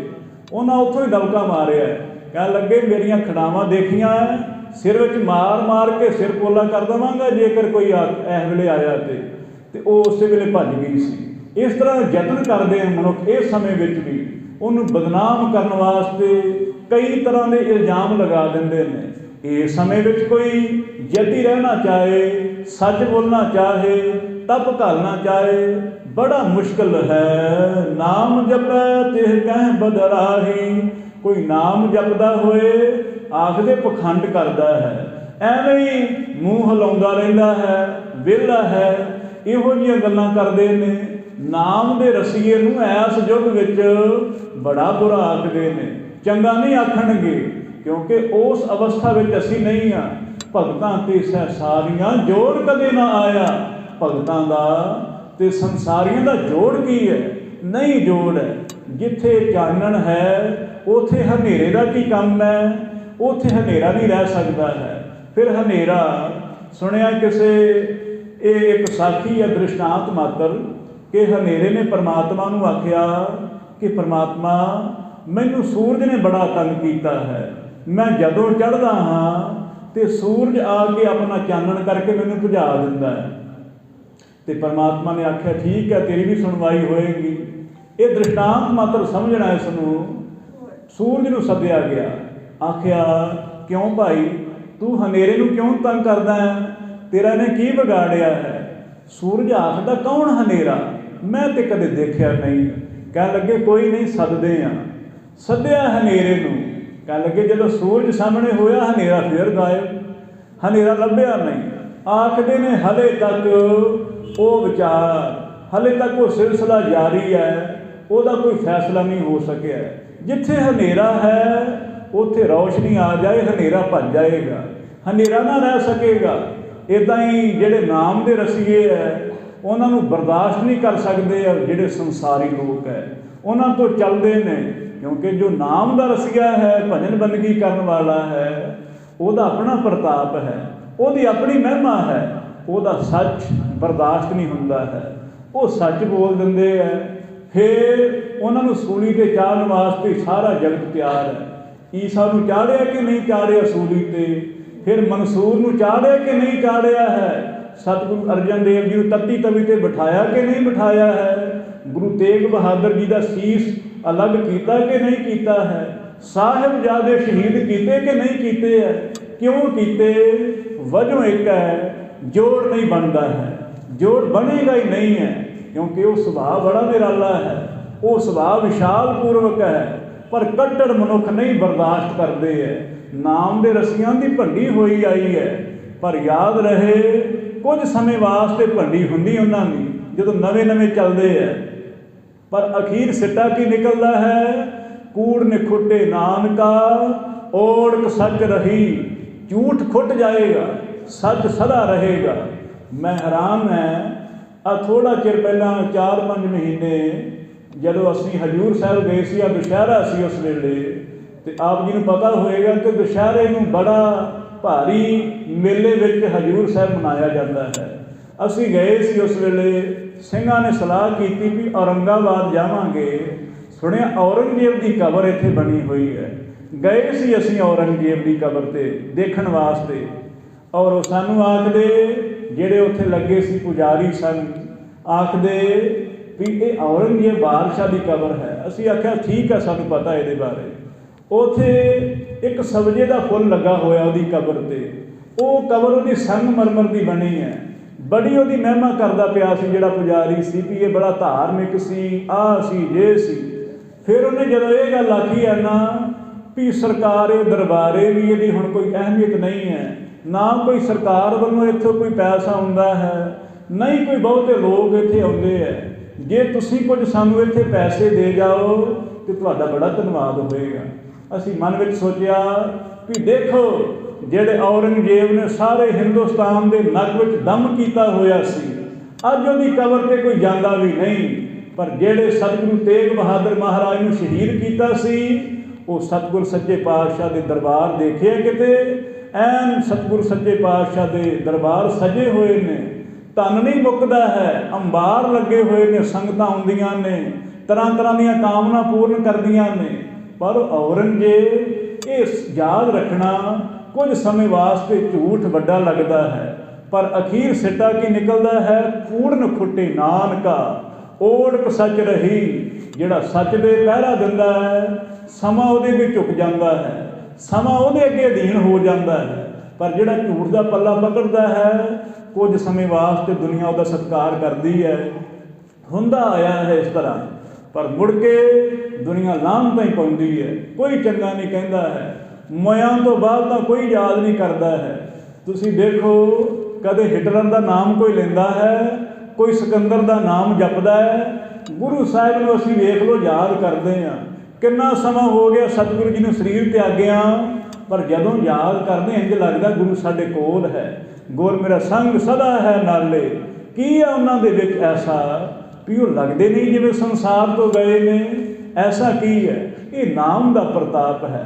ਉਹ ਜਾਣ ਦੇ ਬਾਵਜੂਦ ਵੀ ਗਏ ਨਹੀਂ ਹੈ। ਪਰ ਮਨੁੱਖ ਕਈ ਇਹੋ ਜਿਹੇ ਵੀ ਹੈ, ਸੰਸਾਰ ਵਿੱਚ ਰਹਿੰਦੇ ਵੀ ਹੈ, ਜਿਉਂਦੇ ਭੂਤ ਬਰਾਬਰ ਹੈ, ਜਿਉਂਦਿਆਂ ਮੁਰਦਿਆਂ ਬਰਾਬਰ ਹੈ, ਜਿਹੜੇ ਨਾਮ ਨਹੀਂ ਜਪਦੇ ਹੈ। ਇਸ ਕਰਕੇ ਨਾਮ ਜਪੈ ਤਹਿ ਕੈ ਬਦਰਾਹੀ, ਜੋ ਨਾਮ ਜਪਦੇ ਹੈ ਉਹਨਾਂ ਦੀ ਬਦਨਾਮੀ ਹੁੰਦੀ ਹੈ। ਦੋਹਰਾ ਸਤਿਜੁਗ ਪਾਪੀ ਏਕ ਤੇ ਦੇਸ਼ ਮਾਰੀਏ ਸੋਏ। ਸਤਿਜੁਗ ਦੇ ਵਿੱਚ ਇਹ ਨਿਆਂ ਸੀ ਵਾਹਿਗੁਰੂ ਵੱਲੋਂ, ਕਿਉਂਕਿ ਸਾਰੇ ਮਨੁੱਖ ਭਲੇ ਮਾਨਸ ਸੀ, ਸ਼ੁੱਧ ਚੇਤਨ ਸਹੀ, ਤੇ ਇੱਕ ਕੋਈ ਗਲਤੀ ਕਰਦਾ ਸੀ ਨਾ ਸਾਰੇ ਦੇਸ਼ ਨੂੰ ਸਜ਼ਾ ਮਿਲਦੀ ਸੀ। ਇਹ ਕਾਰਨ ਹੈ, ਇਹਦਾ ਵੱਡਾ ਕਾਰਨ ਹੈ। ਜਦੋਂ ਸਾਰੇ ਭਲੇ ਮਾਨਸ ਹੋਣ, ਉਹਨਾਂ ਵਿੱਚੋਂ ਜੇਕਰ ਕੋਈ ਇੱਕ ਵਿਗੜਦਾ ਹੈ ਨਾ, ਉਹ ਵਿਗੜਨ ਦਾ ਕਾਰਨ ਵੀ ਕੋਈ ਹੁੰਦਾ ਹੈ। ਉਹਦੇ ਵਿਗੜਨ ਦਾ ਕਾਰਨ ਹੈ ਉਹਨੂੰ ਮਜਬੂਰ ਕੀਤਾ ਗਿਆ ਹੈ, ਕੁਝ ਨਾ ਕੁਝ ਉਹਦੇ ਨਾਲ ਧੱਕਾ ਹੋਇਆ ਹੈ, ਤਸ਼ੱਦਦ ਹੋਈ ਹੈ, ਜਿਸ ਕਰਕੇ ਉਹ ਵੱਖਰਾ ਹੋਣ ਵਾਸਤੇ ਤਿਆਰ ਹੋਇਆ ਹੈ। ਤਾਂ ਕਰਕੇ ਉਸ ਸਮੇਂ ਵਿੱਚ ਸਾਰੇ ਦੇਸ਼ ਨੂੰ ਸਜ਼ਾ ਮਿਲਦੀ ਸੀ।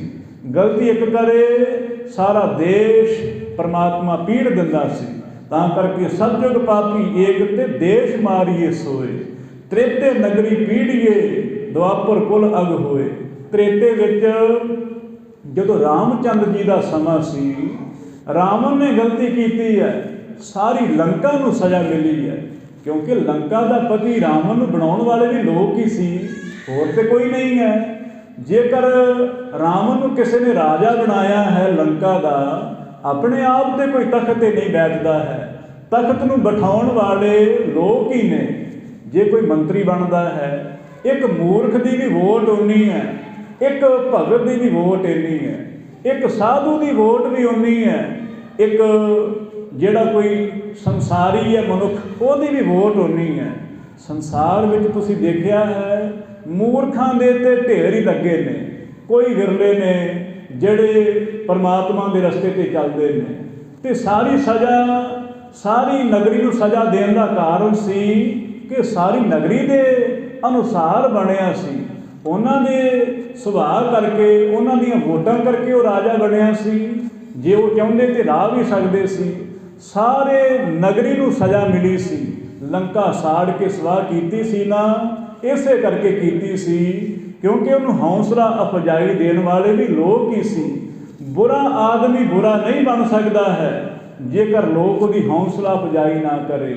ਬੁਰਾ ਆਦਮੀ ਕਦੇ ਬੁਰਾ ਨਹੀਂ ਬਣੇਗਾ ਜਦੋਂ ਲੋਕ ਉਹਦਾ ਸਾਥ ਨਾ ਦੇਣ। ਕੋਈ ਲੋਕ ਹੁੰਦੇ ਨੇ ਉਹਦਾ ਸਾਥ ਦਿੰਦੇ ਨੇ, ਉਹਦੀ ਹੌਸਲਾ ਅਫਜ਼ਾਈ ਕਰਦੇ ਨੇ। ਅੱਜ ਜੇਕਰ ਕੋਈ ਨਸ਼ਾ ਕਰਦਾ ਪਿਆ ਹੈ, ਨਸ਼ਾ ਕਰਨ ਵਿੱਚ ਵੀ ਉਹਦੇ ਕੋਈ ਜੋ ਉਹਨੂੰ ਨਸ਼ਾ ਕਰਾ ਰਹੇ ਨੇ, नशा दे ही ना कोई, कौन नशा करेगा। देण वाले भी मौजूद ने और लिया के देंदे ने, ताइयों नौजवान नशा करते हैं। उदा कौन कर सकता है। संगत कित्थों आ गई है। ये संगत नूं ताइयों परमात्मा ने उस वेले सोचिया भी जेकर ये मनुख विगड़े ने, कारण है सारी नगरी नूं पीड़ दिता सी। उस वेले द्वापर युग आया है, कृष्ण जी का समा।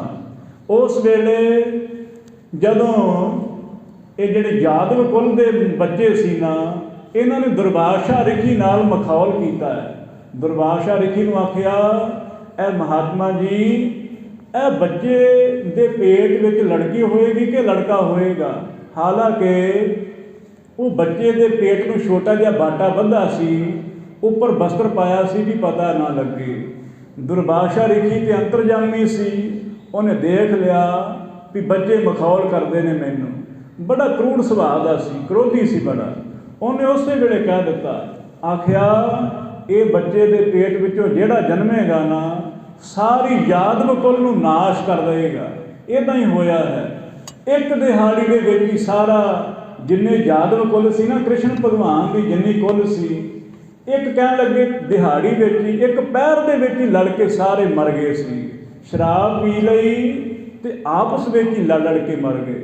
कृष्ण भगवान ने बड़ा मन में उपरामता हासिल की है।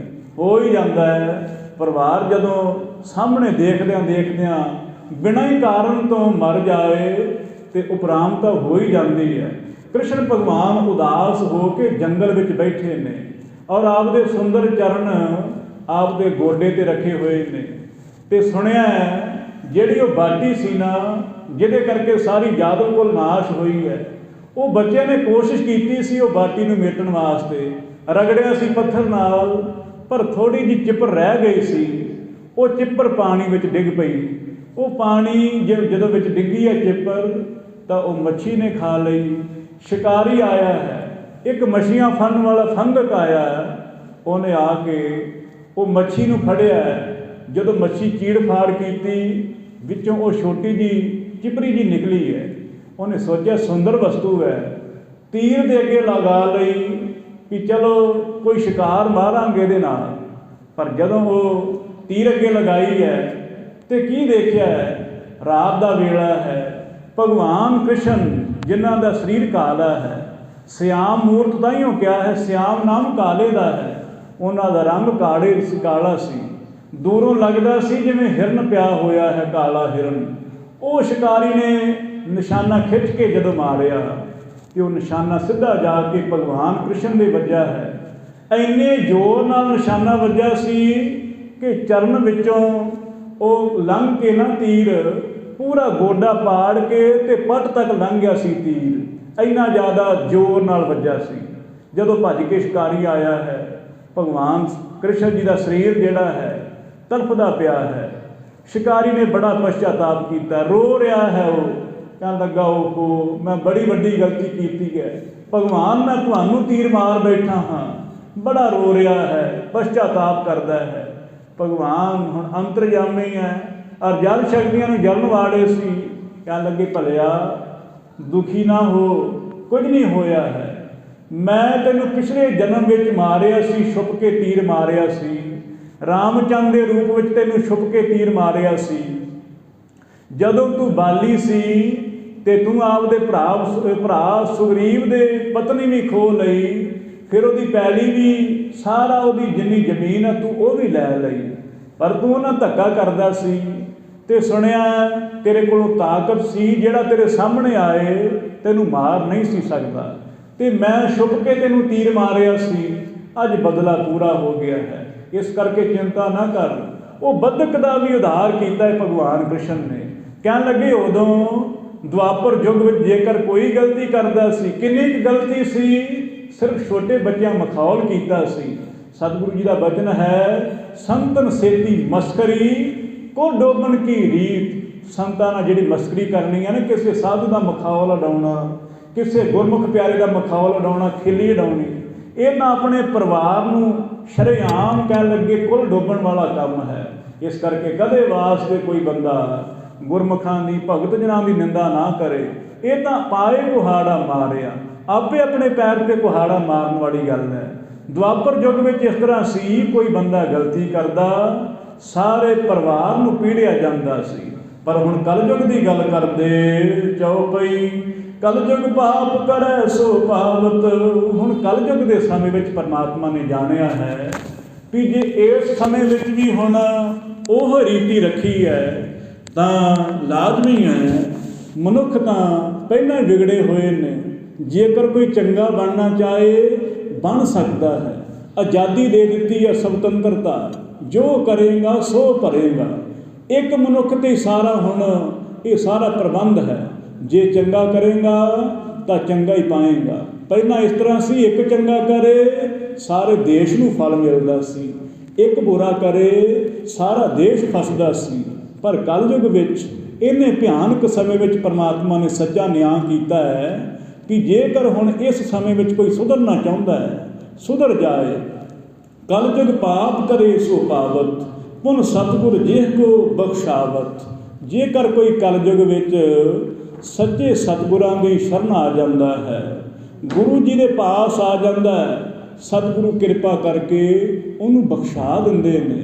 ਸਤਿਗੁਰੂ ਜੀ ਨੇ ਕਿਹਾ ਨਾ ਸੁਖਮਨੀ ਸਾਹਿਬ ਦੇ ਵਿੱਚ, ਇਹੋ ਨਿਰਗੁਣ ਗੁਣ ਕਛੂ ਨਾ ਜਾਣੈ ਬਖਸ਼ ਲਿਓ, ਇਹੋ ਨਿਰਗੁਣ ਗੁਣ ਕਛੂ ਨਾ ਸੀਝੈ ਬਖਸ਼ ਲਿਓ ਤੋ ਨਾਨਕ ਸੀਝੈ। ਇਹ ਨਹੀਂ ਜਾਣਦਾ ਹੈ ਤੁਹਾਡੇ ਪਰਮਾਤਮਾ ਗੁਣ, ਇਹ ਜੀਵ ਅਲਪੱਗ ਹੈ, ਨਹੀਂ ਸਮਝਦਾ ਹੈ। ਗੁਰੂ ਵਿਚੋਲੇ ਬਣ ਕੇ ਪਰਮਾਤਮਾ ਦੇ ਨਾਲ ਸੰਬੰਧ ਬਣਾ ਦਿੰਦੇ ਹੈ। ਇਸ ਵਾਸਤੇ ਗੁਰੂ ਬਖਸ਼ਾ ਦਿੰਦੇ ਹੈ ਕਿਰਪਾ ਕਰਕੇ। ਗੁਰੂ ਨਾਲ ਪ੍ਰੇਮ ਜੋ ਰੱਖਣਾ, ਸਤਿਗੁਰੂ ਕਿਰਪਾ ਕਰਕੇ ਸੰਸਾਰ ਦੇ ਬੰਧਨਾਂ ਵਿੱਚੋਂ ਛੁਡਾ ਦਿੰਦੇ। ਨਾਮ ਦਾਨ ਦੇ ਕਰੈ ਉਧਾਰਾ, ਆਪ ਦੇ ਸਿੱਖਾਂ ਨੂੰ ਨਾਮ ਦੇ ਕੇ, ਨਾਮ ਦੀਆਂ ਬਖਸ਼ਿਸ਼ਾਂ ਕਰਕੇ ਉਹਦੀ ਕਲਿਆਣ ਕਰ ਦਿੰਦੇ ਹੈ, ਉਹਦਾ ਉਧਾਰ ਕਰ ਦਿੰਦੇ ਨੇ। ਜੋ ਵੀ ਕੋਈ ਇਸ ਸਮੇਂ ਵਿੱਚ ਸਤਿਗੁਰਾਂ ਦੇ ਪਾਸ ਆਏ, ਗੁਰੂ ਸਾਹਿਬ ਉਹਨੂੰ ਨਾਮ ਦੀਆਂ ਦਾਤਾਂ ਬਖਸ਼ ਕੇ ਉਹਨੂੰ ਨਿਹਾਲ ਕਰ ਦਿੰਦੇ। ਪਾਵਤ ਇਸ ਬਿਨ ਅਬਰ ਨਾ ਕੋ ਉਪਚਾਰਾ। ਪਹਿਲਾਂ ਲੰਮੀ ਉਮਰ ਸੀ, ਜੋਗੀ ਲੋਕਾਂ ਨੇ ਇੱਕ ਸਾਧਨਾ ਬਣਾਈ ਸੀ ਪ੍ਰਾਣਾਯਾਮ। ਕਿਉਂਕਿ ਲੰਮੀ ਉਮਰ ਸੀ, ਸਰੀਰ ਹੀ ਨਹੀਂ ਸੀ ਜਾਂਦਾ, ਤੇ ਫਿਰ ਉਹਨਾਂ ਸੋਚਿਆ ਵੀ ਇੰਨੀ ਉਮਰ ਕਰਨੀ ਕੀ ਹੈ। ਉਹ ਫਿਰ ਉਹਨਾਂ ਇੱਕ ਸਾਧਨ ਬਣਾਇਆ ਸੀ ਪ੍ਰਾਣਾਯਾਮ। ਪ੍ਰਾਣਾਯਾਮ ਕਰਦੇ ਰਹਿਣਾ, ਫਿਰ ਧਿਆਨ ਦੁਆਰਾ ਹੀ ਆਪ ਦੇ ਸਵਾਸ ਤਿਆਗ ਦੇਣੇ। ਉਦੋਂ ਇੱਦਾਂ ਦੇ ਜੋਗੀ ਵੀ ਸੀ ਕਿ ਉਹਨਾਂ ਦਾ ਸੰਸਕਾਰ ਕਰਨ ਦੀ ਜ਼ਰੂਰਤ ਨਹੀਂ ਸੀ, ਬਲਕਿ ਆਪਣੇ ਸਰੀਰ ਵਿੱਚੋਂ ਹੀ ਉਹ ਬ੍ਰਹਮ ਅਗਨੀ ਪੈਦਾ ਕਰਕੇ ਸਰੀਰ ਦਾ ਦਾਹ ਸੰਸਕਾਰ ਕਰ ਦਿੰਦੇ ਸੀ। ਕਲਯੁਗ ਵਿੱਚ ਤਾਂ ਹੁਣ ਇਹੋ ਜਿਹੀ ਰੀਤੀ ਨਹੀਂ ਹੈ। ਨਾ ਸਰੀਰ ਵਿੱਚ ਕੋਈ ਬਲ ਹੈ, ਨਾ ਕੋਈ ਇੰਨਾ ਧਨ ਹੈ ਵੀ ਸਾਰੇ ਜਗਤ ਨੂੰ ਛਕਾਇਆ ਜਾ ਸਕੇ, ਨਾ ਕੋਈ ਪੂਜਾ ਵਾਸਤੇ ਇੰਨੀ ਸ਼ਰਧਾ ਹੈ। ਹੁਣ ਤੇ ਇੱਕੋ ਇੱਕ ਤਰੀਕਾ ਹੈ, ਕਹਿਣ ਲੱਗੇ ਸਤਿਯੁਗ ਸਤ, ਤ੍ਰੇਤਾ ਜੱਗੀ, ਦੁਆਪਰ ਪੂਜਾ ਚਾਰ, तीनों युग तीनों दिड़े कल केवल नाम आधार। कलयुग ਵਿੱਚ केवल नाम ਦਾ ਹੀ ਆਸਰਾ ਹੈ। ਇਸ ਤੋਂ ਬਿਨਾਂ ਹੋਰ ਕੋਈ ਦਾਰੂ ਕੰਮ ਨਾ ਕਰੇਗਾ, ਹੋਰ ਉਪਚਾਰ ਕੀਤੇ ਫਜ਼ੂਲ ਰਹਿਣਗੇ, ਅਸਰ ਨਾ ਕਰਨਗੇ। ਤਾਂ ਕਰਕੇ ਲਾਜ਼ਮੀ ਹੈ ਜੋ ਨਾਮ ਜਪਦਾ ਰਹੇ, ਨਾਮ ਜਪਦਾ ਰਹੇ, ਜਿਸ ਸਿਮਰਤ ਕਿਲ ਵਿਕ ਸਭ ਨਸ ਹੈ, ਪਿਤਰੀ ਹੋਏ ਉਧਾਰੋ। ਇੱਕ ਤੇ ਆਪਣਾ ਭਲਾ ਹੁੰਦਾ ਹੈ, ਫਿਰ ਜਿਹੜੇ ਇਹ ਸਾਡੇ ਵੱਡੇ ਬਜ਼ੁਰਗ ਸੰਸਾਰ ਵਿੱਚੋਂ ਚਲੇ ਗਏ ਨੇ, ਜਿਹੜੇ ਸਾਡੇ ਪਰਿਵਾਰਕ ਸੰਬੰਧੀ ਸਰੀਰ ਤਿਆਗ ਕੇ ਚਲੇ ਗਏ ਨੇ, ਇਹ ਨਾਮ ਦਾ ਵੱਡਾ ਪ੍ਰਤਾਪ ਹੈ। ਉਹਨਾਂ ਦੀ ਵੀ ਕਲਿਆਣ ਕਰਨ ਵਾਸਤੇ ਸ਼ਮਤਾ ਰੱਖਦਾ ਹੈ।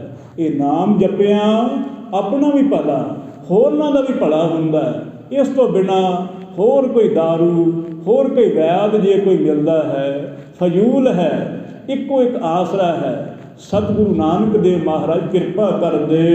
ਵੇਦ ਅਥਰਵਣ ਮਥ ਕਰ ਸਭ ਹੀ, ਚਾਰ ਵੇਦਾਂ ਵਿੱਚੋਂ ਚੌਥਾ ਵੇਦ ਹੈ ਅਥਰਵਣ ਵੇਦ। ਇਹ ਅਥਰਵਣ ਵੇਦ ਦਾ ਸਿਧਾਂਤ ਕੱਢਿਆ ਹੈ, ਸਾਰੇ ਸੂਤਰਾਂ ਵਿੱਚੋਂ ਨਿਰਣਾ ਕਰਕੇ ਇੱਕ ਗੱਲ ਸਿੱਟੇ ਵਜੋਂ ਕੱਢੀ ਹੈ। ਵੇਦ ਪੁਰਾਣ ਸਿਮਰਤ ਸੁਧਾਖਿਰ, ਕੀ ਸੋਧ ਕੀਤੀ ਹੈ, ਕੀ ਨਿਰਣਾ ਕੱਢਿਆ ਹੈ।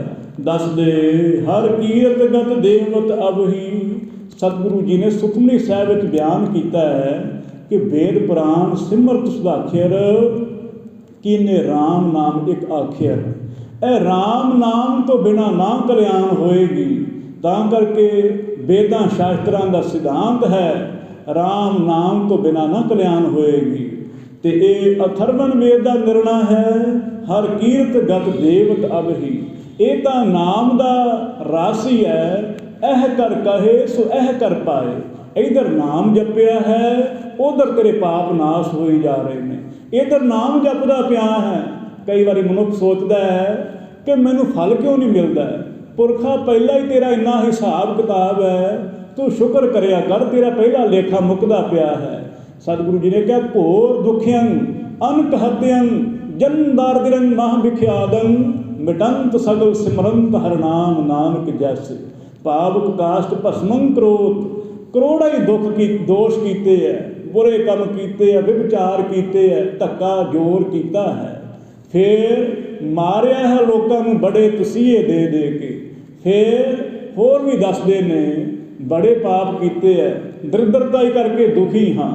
पर जेकर कोई नाम जपन लग पे ओदे दोष ओदे पाप ओदी दरिद्रता ही इदां जाती है जिमें अग विच जो भी कुछ पाओगे लकड़ा कुछ भी पाओगे सड़ के स्वाह हो जांदियां ना। जिमें इदां दरिद्रताई पाप सारे बुरे कर्म वो नाश हो जाते हैं। नाम दे तल होर की हो सकता है। एह कर करे सो एह कर पाए। इधर तू नाम जपदा पिया है उधर तेरे पाप दूर हो जा रहे हैं। तू शुक्र कर, परमात्मा का शुक्र कर, तेनू यह बख्शिश मिली हुई है। तां करके नहावन धोवन बिरथा सारे। ए नहा लिया है तीर्थां ते गंगा का इशनान कर लिया, बेणी दे जाके त्रिवेणी नहा लिया है जाके दरबार साहिब। सिर्फ नहावने मात्र कल्याण ना होएगी। कोई सोचे मैं नहा लिया है मेरे पाप दूर हो गए ने, इन्नी छेती ना गल बनेगी। फिर कई मनुख संसा भी करते ने, आखते ने कि गुरबाणी आखदी है रामदास सरोवर नहाते सब उतरे पाप कमाते। हुण उन्हां मुल्खां दे ताईं भी ये विचार है बई जे तुहानूं लगदा है भी साडे पाप ना नाश होणगे, हो जाते ने नाश उन्हां दे भी पाप। पर जेकर यह प्रतिज्ञा करे कि अज जेड़े मैं हुण इशनान करके पहले बुरे कर्म कीते दोबारा ना करांगा, पर इदां कोई करदा है सगों होर ज़्यादा खुल के बुरे काम करदा भी मेरे ते पाप कट्टे जाते हैं। सौखा ही तरीका हो गया, दो चुब्बे मारे पाप सारे खत्म। गुरु साहब आखदे नहावन धोवन बिरथा, ये बेअर्थ है जेकर परमात्मा का नाम नहीं जपदे हो। पर दूसरे बन्ने नाम जपदे होए जेकर इशनान करते हो, नाम जपदे होए बाणी पढ़ते इशनान करते हो, फिर दुगना महात्म है। एक तो साडे पाप दूर हो रहे ने, दूसरा सानू पुण्य मिलता है, सानू होर ज़्यादा फल मिलता है। इहदा इदां कहा जाता है कि जिवें जीरवां लगियां ने सिफरां ने, उन्हां दा उदां कोई मुल नहीं है, पर जदों एक नाल लग जांदियां ने जिन्नियां जीरवां ने उन्नी कीमत वधदी जाती है। जे एक नाल दो जीरवां 100 बन जाता है, 3 लगियां 1000 बन गया, 5 लगियां लख बन गया, 7 लगियां करोड़ बन गया। इदां इदां जेकर नाम दे सहत कोई कर्म करदे आ, इशनान करना दान करना, पर अपना ना जानना, ऐ ना सोचना मैं करदा पिया हाँ। जे दान कीता फिर भी परमात्मा दा समझना। सुनिया अकबर बादशाह बड़ा दानी होया है। ये मुगलिया सल्तनत के बादशाहां विचों एक इहो जिहा राजा होया है कि ये धार्मिक अवस्था वाला सी। इन्हें बड़ी शरधा अपनाई है गुरु साहब के प्रति। गुरु अमरदास जी के कोल नंगे चरनी आया सी गोइंदवाल साहिब विखे, क्योंकि ये घर औलाद नहीं सी कोई। बड़े यत्नां के बावजूद भी औलाद ना हुई। किसी ने आख्या बादशाह जे औलाद चाहुंदा है ना, सतगुरु नानक देव महाराज के गद्दी नशीन गुरु अमरदास महाराज जी गद्दी ते विराजमान ने, तू उन्हां दी शरण विच जा। बादशाह भावना वाला सी, इन्हें भावना नाल सतगुरां दे चरणां दी शरण लई है। गुरु साहब ने उदों ही बचन उचारिया सी, पहले पंगत पाछे संगत। ये क्यों क्या? क्योंकि किसी का हंकार ही ना रह जाए, सोचेगा मैं वड्डा आदमी हाँ, मेरे वास्ते विशेष करके कोई वखरा प्रबंध होए लंगर का। गुरु साहब ने आख्या लंगर तो तेन पंगत विचों ही छकना पएगा, चाहे राजा है चाहे कोई वजीर है, लंगर तो पंगत विचों ही छकना पएगा। वो अकबर की गल सुनी है ਕਿ ਅਕਬਰ ਬੜਾ ਦਾਨੀ, ਦਾਨ ਕਰਦਾ।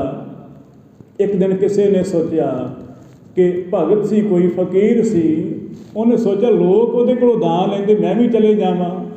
ਗਿਆ ਹੈ, ਅਕਬਰ ਸ਼ਾਮ ਦੇ ਵੇਲੇ ਨਮਾਜ਼ ਅਦਾ ਕਰਦਾ ਪਿਆ ਹੈ, ਹੱਥ ਬੰਨ੍ਹ ਕੇ ਖੜਾ ਹੈ ਅਤੇ ਉੱਚੀ ਉੱਚੀ ਕਹਿ ਰਿਹਾ ਹੈ, ਐ ਅੱਲਾ, ਐ ਖੁਦਾ, ਮੇਰੇ ਤਾਈਂ ਹੋਰ ਧਨ ਦੇ, ਮੇਰੇ ਤਾਈਂ ਹੋਰ ਸੰਪਦਾ ਬਖਸ਼, ਤਾਂ ਕਿ ਮੈਂ ਹੋਰ ਦਾਨ ਕਰ ਸਕਾਂ। ਉਹ ਫਕੀਰ ਵਾਪਸ ਮੁੜ ਗਿਆ ਹੈ। ਅਕਬਰ ਨੇ ਪਿੱਛੇ ਮੁੜ ਕੇ ਦੇਖਿਆ, ਚਰਨਾਂ ਦੀ ਆਹਟ ਆਈ ਹੈ। ਸੁਣ ਕੇ ਪਿੱਛੇ ਦੇਖਿਆ ਵੀ ਫਕੀਰ ਵਾਪਸ ਜਾ ਰਿਹਾ ਹੈ। ਆਵਾਜ਼ ਮਾਰੀ, ਐ ਫਕੀਰ ਸਾਈਂ, ਵਾਪਸ ਕੋ ਚਲੇ ਗਏ? ਆਓ ਜੀ, ਕਿਵੇਂ ਆਉਣਾ ਹੋਇਆ? ਉਹ ਫਕੀਰ ਨੇ ਆਖਿਆ, ਬਾਦਸ਼ਾਹ, ਮੈਨੂੰ ਲੱਗਾ ਸੀ ਤੂੰ ਵੱਡਾ ਦਾਨੀ ਹੈ, ਪਰ ਪਤਾ ਲੱਗਾ ਤੂੰ ਵੀ ਉਹਦੇ ਕੋਲੋਂ ਹੀ ਮੰਗਦਾ ਹੈ ਜਿਹਦਾ ਮੈਂ ਭਗਤ ਹਾਂ, ਇਸ ਕਰਕੇ ਤੇਰੇ ਕੋਲੋਂ ਮੰਗਣਾ ਫਜ਼ੂਲ ਹੈ। ਹੁਣ ਤੇ ਉਹਦੇ ਕੋਲੋਂ ਮੰਗਾਂਗਾ ਜਿਹਦੇ ਕੋਲੋਂ ਤੂੰ ਮੰਗਦਾ ਹੈ। ਤਾਂ ਕਰਕੇ ਇਹ ਕਲਯੁਗ ਵਿੱਚ ਨਿਰਣਾ ਹੈ, ਨਹਾਵਣ ਧੋਵਣ ਬਿਰਥਾ ਸਾਰੇ। ਨਹਾ ਲਿਆ ਹੈ, ਧੋ ਲਿਆ ਹੈ, ਨਹਾਤੀ ਧੋਤੀ, ਇਹ ਸਭ ਕੁਝ ਕਰਨਾ ਬਿਰਥਾ ਹੈ। ਬਿਨਾਂ ਨਾਮ ਤੋਂ ਰਾਗ ਦਵੈਖ ਮਲ ਨਹੀਂ ਉਤਾਰੇ। ਸਿਰਫ ਨਹਾਉਣੇ ਮਾਤਰ, ਮਨ ਵਿੱਚੋਂ ਈਰਖਾ ਨਹੀਂ ਮਿਟੇਗੀ, ਮਨ ਵਿੱਚੋਂ ਮੋਹ ਨਾ ਖਤਮ ਹੋਏਗਾ। ਇਹ ਤੇ ਤਦੋਂ ਹੀ ਖਤਮ ਹੋਏਗਾ ਜਦੋਂ ਨਾਮ ਵਿੱਚ ਲਿਵ ਲੱਗ ਗਈ ਹੈ। ਨਾਮ ਤੋਂ ਬਿਨਾਂ ਇਹ ਜੋ ਇਸ਼ਨਾਨ ਕਰਨੇ ਹੈ, ਦਾਨ ਕਰਨੇ ਨੇ, ਇਹਨਾਂ ਕਰਕੇ ਹੋਰ ਜ਼ਿਆਦਾ ਹੰਕਾਰ ਵੱਧ ਜਾਏਗਾ। ਤੁਸੀਂ ਦੇਖਿਆ ਹੈ, ਇੱਕ ਬੰਦਾ ਹਜ਼ੂਰ ਸਾਹਿਬ ਦੀ ਯਾਤਰਾ ਕਰਕੇ ਆਏ, ਬੜਾ ਹੰਕਾਰ, ਉਹਨੂੰ ਲੱਗਦਾ ਸ਼ਾਇਦ ਮੈਂ ਹੁਣ ਹਜ਼ੂਰ ਸਾਹਿਬ ਤੋਂ ਆਇਆ ਹਾਂ। ਕਈ ਇਹੋ ਜਿਹੇ ਗੁਰਸਿੱਖ ਨੇ ਹੇਮਕੁੰਟ ਸਾਹਿਬ ਤੋਂ ਆਉਂਦੇ ਨੇ, ਬੜਾ ਮਾਣ ਨਾਲ ਆਖਦੇ ਨੇ ਵੀ ਮੈਂ ਇੰਨੀ ਯਾਤਰਾ ਕੀਤੀ ਹੈ, ਸ਼ਾਇਦ ਹੋਰ ਨਾ ਕੋਈ ਤੁਰ ਸਕੇਗਾ ਜਿੰਨਾ ਮੈਂ ਤੁਰਿਆ ਹਾਂ। ਕੋਈ ਬੰਦਾ ਮੱਕੇ ਦੀ ਯਾਤਰਾ ਕਰਕੇ ਆਏ, ਬੜਾ ਮਾਣ। ਕੋਈ ਹਰਿਦੁਆਰ ਹੋ ਕੇ ਆਏ ਹਿੰਦੂ, ਉਹਨੂੰ ਬੜਾ ਮਾਣ ਹੁੰਦਾ, ਮੈਂ ਬੜੀ ਯਾਤਰਾ ਕਰਕੇ ਆਇਆ ਹਾਂ। ਗਏ ਸੀ ਆਪਣੇ ਪਾਪਾਂ ਨੂੰ ਨਿਵਰਤ ਕਰਨ ਵਾਸਤੇ, ਚੱਕ ਆਏ ਹਾਂ ਹੋਰ ਮੈਲ। ਤਾਂ ਕਰਕੇ ਕਿਹਾ ਹੈ ਕਿ ਸਾਧ ਭਲੇ ਅਣਨਾਤਿਆਂ, ਚੋਰ ਸੇ ਚੋਰਾ ਚੋਰ। ਸਾਧੂ ਤੇ ਨਾ ਨਹਾਤੇ ਵੀ ਪ੍ਰਵਾਨ ਨੇ, ਤੀਰਥਾਂ ਦਾ ਇਸ਼ਨਾਨ ਨਾ ਵੀ ਕਰਨ ਤਾਂ ਵੀ ਪ੍ਰਵਾਨ ਨੇ, ਕਿਉਂਕਿ ਸਾਧੂਆਂ ਦੇ ਮਨ ਵਿੱਚ ਕਪਟ ਨਹੀਂ ਹੈ, ਛਲ ਨਹੀਂ ਹੈ। ਤੀਰਥਾਂ 'ਤੇ ਜਾਂਦੇ ਹਾਂ, ਪਰਾਇਆ ਰੂਪ ਤੱਕਦੇ ਹਾਂ। ਚੋਰ ਵੀ ਜਾਂਦੇ ਨੇ ਤੀਰਥਾਂ 'ਤੇ, ਉਹ ਦੇਖਦੇ ਨੇ ਕਿਹਦੀ ਗੁਥਲੀ ਵਿੱਚ ਕਿੰਨੇ ਪੈਸੇ ਨੇ, ਉਹ ਅੱਖ ਲਗਾ ਕੇ ਦੇਖਦੇ ਨੇ। ਆ ਥੋੜ੍ਹਾ ਸਮਾਂ ਪਹਿਲਾਂ ਇੱਕ ਮੇਰਾ ਮਿੱਤਰ ਸੀ, ਉਹ ਆਖਦਾ ਸੀ ਕਿ ਹਰਿਮੰਦਰ ਸਾਹਿਬ ਮੈਂ ਗਿਆ ਸੀ ਇਸ਼ਨਾਨ ਕਰਨ, ਕਹਿਣ ਲੱਗਾ 9000 ਮੇਰੇ ਕੋਲੋਂ ਸੀ, ਮੈਂ ਸੋਚਿਆ ਇਸ਼ਨਾਨ ਕਰ ਲੈਂਦਾ ਹਾਂ। ਕਹਿਣ ਲੱਗਾ ਪਤਾ ਹੀ ਨਹੀਂ ਲੱਗਾ ਕੀ ਹੋਇਆ, ਮੈਂ ਇਸ਼ਨਾਨ ਕਰਕੇ ਸਿਰਫ 2 ਮਿੰਟ ਇਸ਼ਨਾਨ ਕੀਤਾ ਅਤੇ ਫਿਰ ਬਾਹਰ ਆਇਆ ਅਤੇ ਨਾ ਬਟੂਆ ਨਾ ਪੈਸੇ, ਕੁਛ ਵੀ ਨਹੀਂ। ਇਸ ਤਰ੍ਹਾਂ ਹੋ ਜਾਂਦਾ ਹੈ। ਇਹ ਤੁਸੀਂ ਦੇਖੋਗੇ ਨਾ ਦਰਬਾਰ ਸਾਹਿਬ ਰੋਜ਼ ਉੱਥੇ ਇਹੋ ਜਿਹੀਆਂ ਗੱਲਾਂ ਵਾਪਰਦੀਆਂ ਰਹਿੰਦੀਆਂ ਨੇ। ਮੇਰੇ ਨਾਲ ਖੁਦ ਇਸ ਤਰ੍ਹਾਂ ਹੋਇਆ ਹੈ। ਇਹ ਵੈਸੇ ਗੱਲ ਦੱਸਣੇ ਯੋਗ ਤੇ ਨਹੀਂ ਹੈ, ਪਰ ਫਿਰ ਵੀ ਦੱਸਣਾ ਲਾਜ਼ਮੀ ਸਮਝਦਾ ਹਾਂ। ਮੈਂ ਥੋੜ੍ਹਾ ਸਮਾਂ ਪਹਿਲਾਂ ਗਿਆ ਸੀ ਦਰਸ਼ਨਾਂ ਵਾਸਤੇ ਅਤੇ ਮੇਰਾ ਖੁਦ ਦਾ ਫੋਨ ਉੱਥੇ ਚੋਰੀ ਹੋ ਗਿਆ, ਪਰ ਬਾਅਦ ਵਿੱਚ ਛੇਤੀ ਉਹ ਜਿਹੜੇ ਸੇਵਾਦਾਰ ਸੀ ਉਹਨਾਂ ਨੇ ਫੋਨ ਕੀਤਾ, ਮੈਂ ਖੁਦ ਹੀ ਫੋਨ ਕੀਤਾ ਸੀ ਆਪਣੇ ਫੋਨ 'ਤੇ। ਉਹਨਾਂ ਚੱਕਿਆ ਅਤੇ ਆਖਿਆ ਵੀ ਕੌਣ ਹੋ ਤੁਸੀਂ? ਮੈਂ ਕਿਹਾ ਵੀ ਮੇਰਾ ਫੋਨ ਇੱਦਾਂ ਗਵਾਚ ਗਿਆ। ਉਹ ਆਖਦੇ ਵੀ ਤੁਹਾਡਾ ਫੋਨ ਮਿਲ ਗਿਆ ਹੈ, ਤੁਸੀਂ ਇਸ ਤਰ੍ਹਾਂ 50 ਨੰਬਰ ਵਿੱਚ ਆ ਜਾਓ। ਅਤੇ ਜਦੋਂ ਮੈਂ ਉੱਥੇ ਗਿਆ ਹਾਂ, ਮੇਰੇ ਦੇਖਦਿਆਂ 10 ਬੰਦੇ ਹੋਰ ਆਏ ਨੇ, ਉਹ ਵੀ ਇਸ ਤਰ੍ਹਾਂ ਆਖਦੇ ਨੇ ਸਾਡਾ ਫੋਨ ਗਵਾਚ ਗਿਆ। ਕਈਆਂ ਦੇ ਤਾਂ ਮਿਲ ਗਏ, ਕਈ ਵਿਚਾਰੇ ਇੱਦਾਂ ਹੀ ਰਹਿ ਗਏ। ਫਿਰ ਮੈਂ ਸੋਚਿਆ ਵੀ ਇੱਥੇ ਰੋਜ਼ ਇੰਨਾ, ਇੱਕ ਦਿਨ 'ਚ ਸਿਰਫ 1 ਘੰਟੇ ਵਿੱਚ ਇੰਨਾ ਕੁਛ ਹੋ ਗਿਆ, ਸਾਰੀ ਦਿਹਾੜੀ ਵਿੱਚ ਕੀ ਹੁੰਦਾ ਹੋਏਗਾ। ਤੀਰਥਾਂ 'ਤੇ ਇਸ਼ਨਾਨ ਕਰਨਾ ਸਿਰਫ ਮਨ ਵਿੱਚ ਮੈਲ ਹੀ ਚੱਕੀ ਫਿਰਨੀ ਹੈ, ਇੱਦਾਂ ਨਾ ਗੱਲ ਬਣੇਗੀ। ਬਿਨਾਂ ਨਾਮ ਤੋਂ, ਬਿਨਾਂ ਸ਼ਰਧਾ ਤੋਂ ਖੇਡ ਨਾ ਬਣ ਸਕੇਗੀ। ਸੱਚ ਨਾ ਕਮਾਵੋ ਹੋਏ ਨਾ ਸੋਚੂ। ਜਿੰਨਾ ਚਿਰ ਸੱਚ ਦੀ ਕਮਾਈ ਨਾ ਕਰੋਗੇ, ਸੱਚ ਬੋਲਣ ਦੀ ਜੁਰਤ ਨਾ ਰੱਖੋਗੇ, ਚਿੱਤ ਸ਼ੁੱਧ ਨਹੀਂ ਹੋ ਸਕਦਾ ਹੈ। ਸੱਚ ਬੋਲਣ ਦੀ ਜੁਰਤ ਰੱਖਣੀ ਪਏਗੀ, ਸੱਚ ਬੋਲਣਾ ਪਏਗਾ, ਤਾਂ ਹੀ ਉਹ ਪਰਮਾਤਮਾ ਨੂੰ ਪ੍ਰਵਾਨ ਹੋਏਗਾ। ਜਗਤ ਤੈਨੂੰ ਚਾਹੇ ਮਨਸੂਰ ਵਾਂਗ ਸੂਲੀ 'ਤੇ ਕਿਉਂ ਨਾ ਲਟਕਾ ਦੇ, ਪਰ ਤੂੰ ਸੱਚ ਬੋਲਣ ਦੀ ਜੁਰਤ ਰੱਖ, ਤਾਂ ਹੀ ਉਹ ਸੁੱਚਾ ਹੋ ਸਕਦਾ ਹੈ।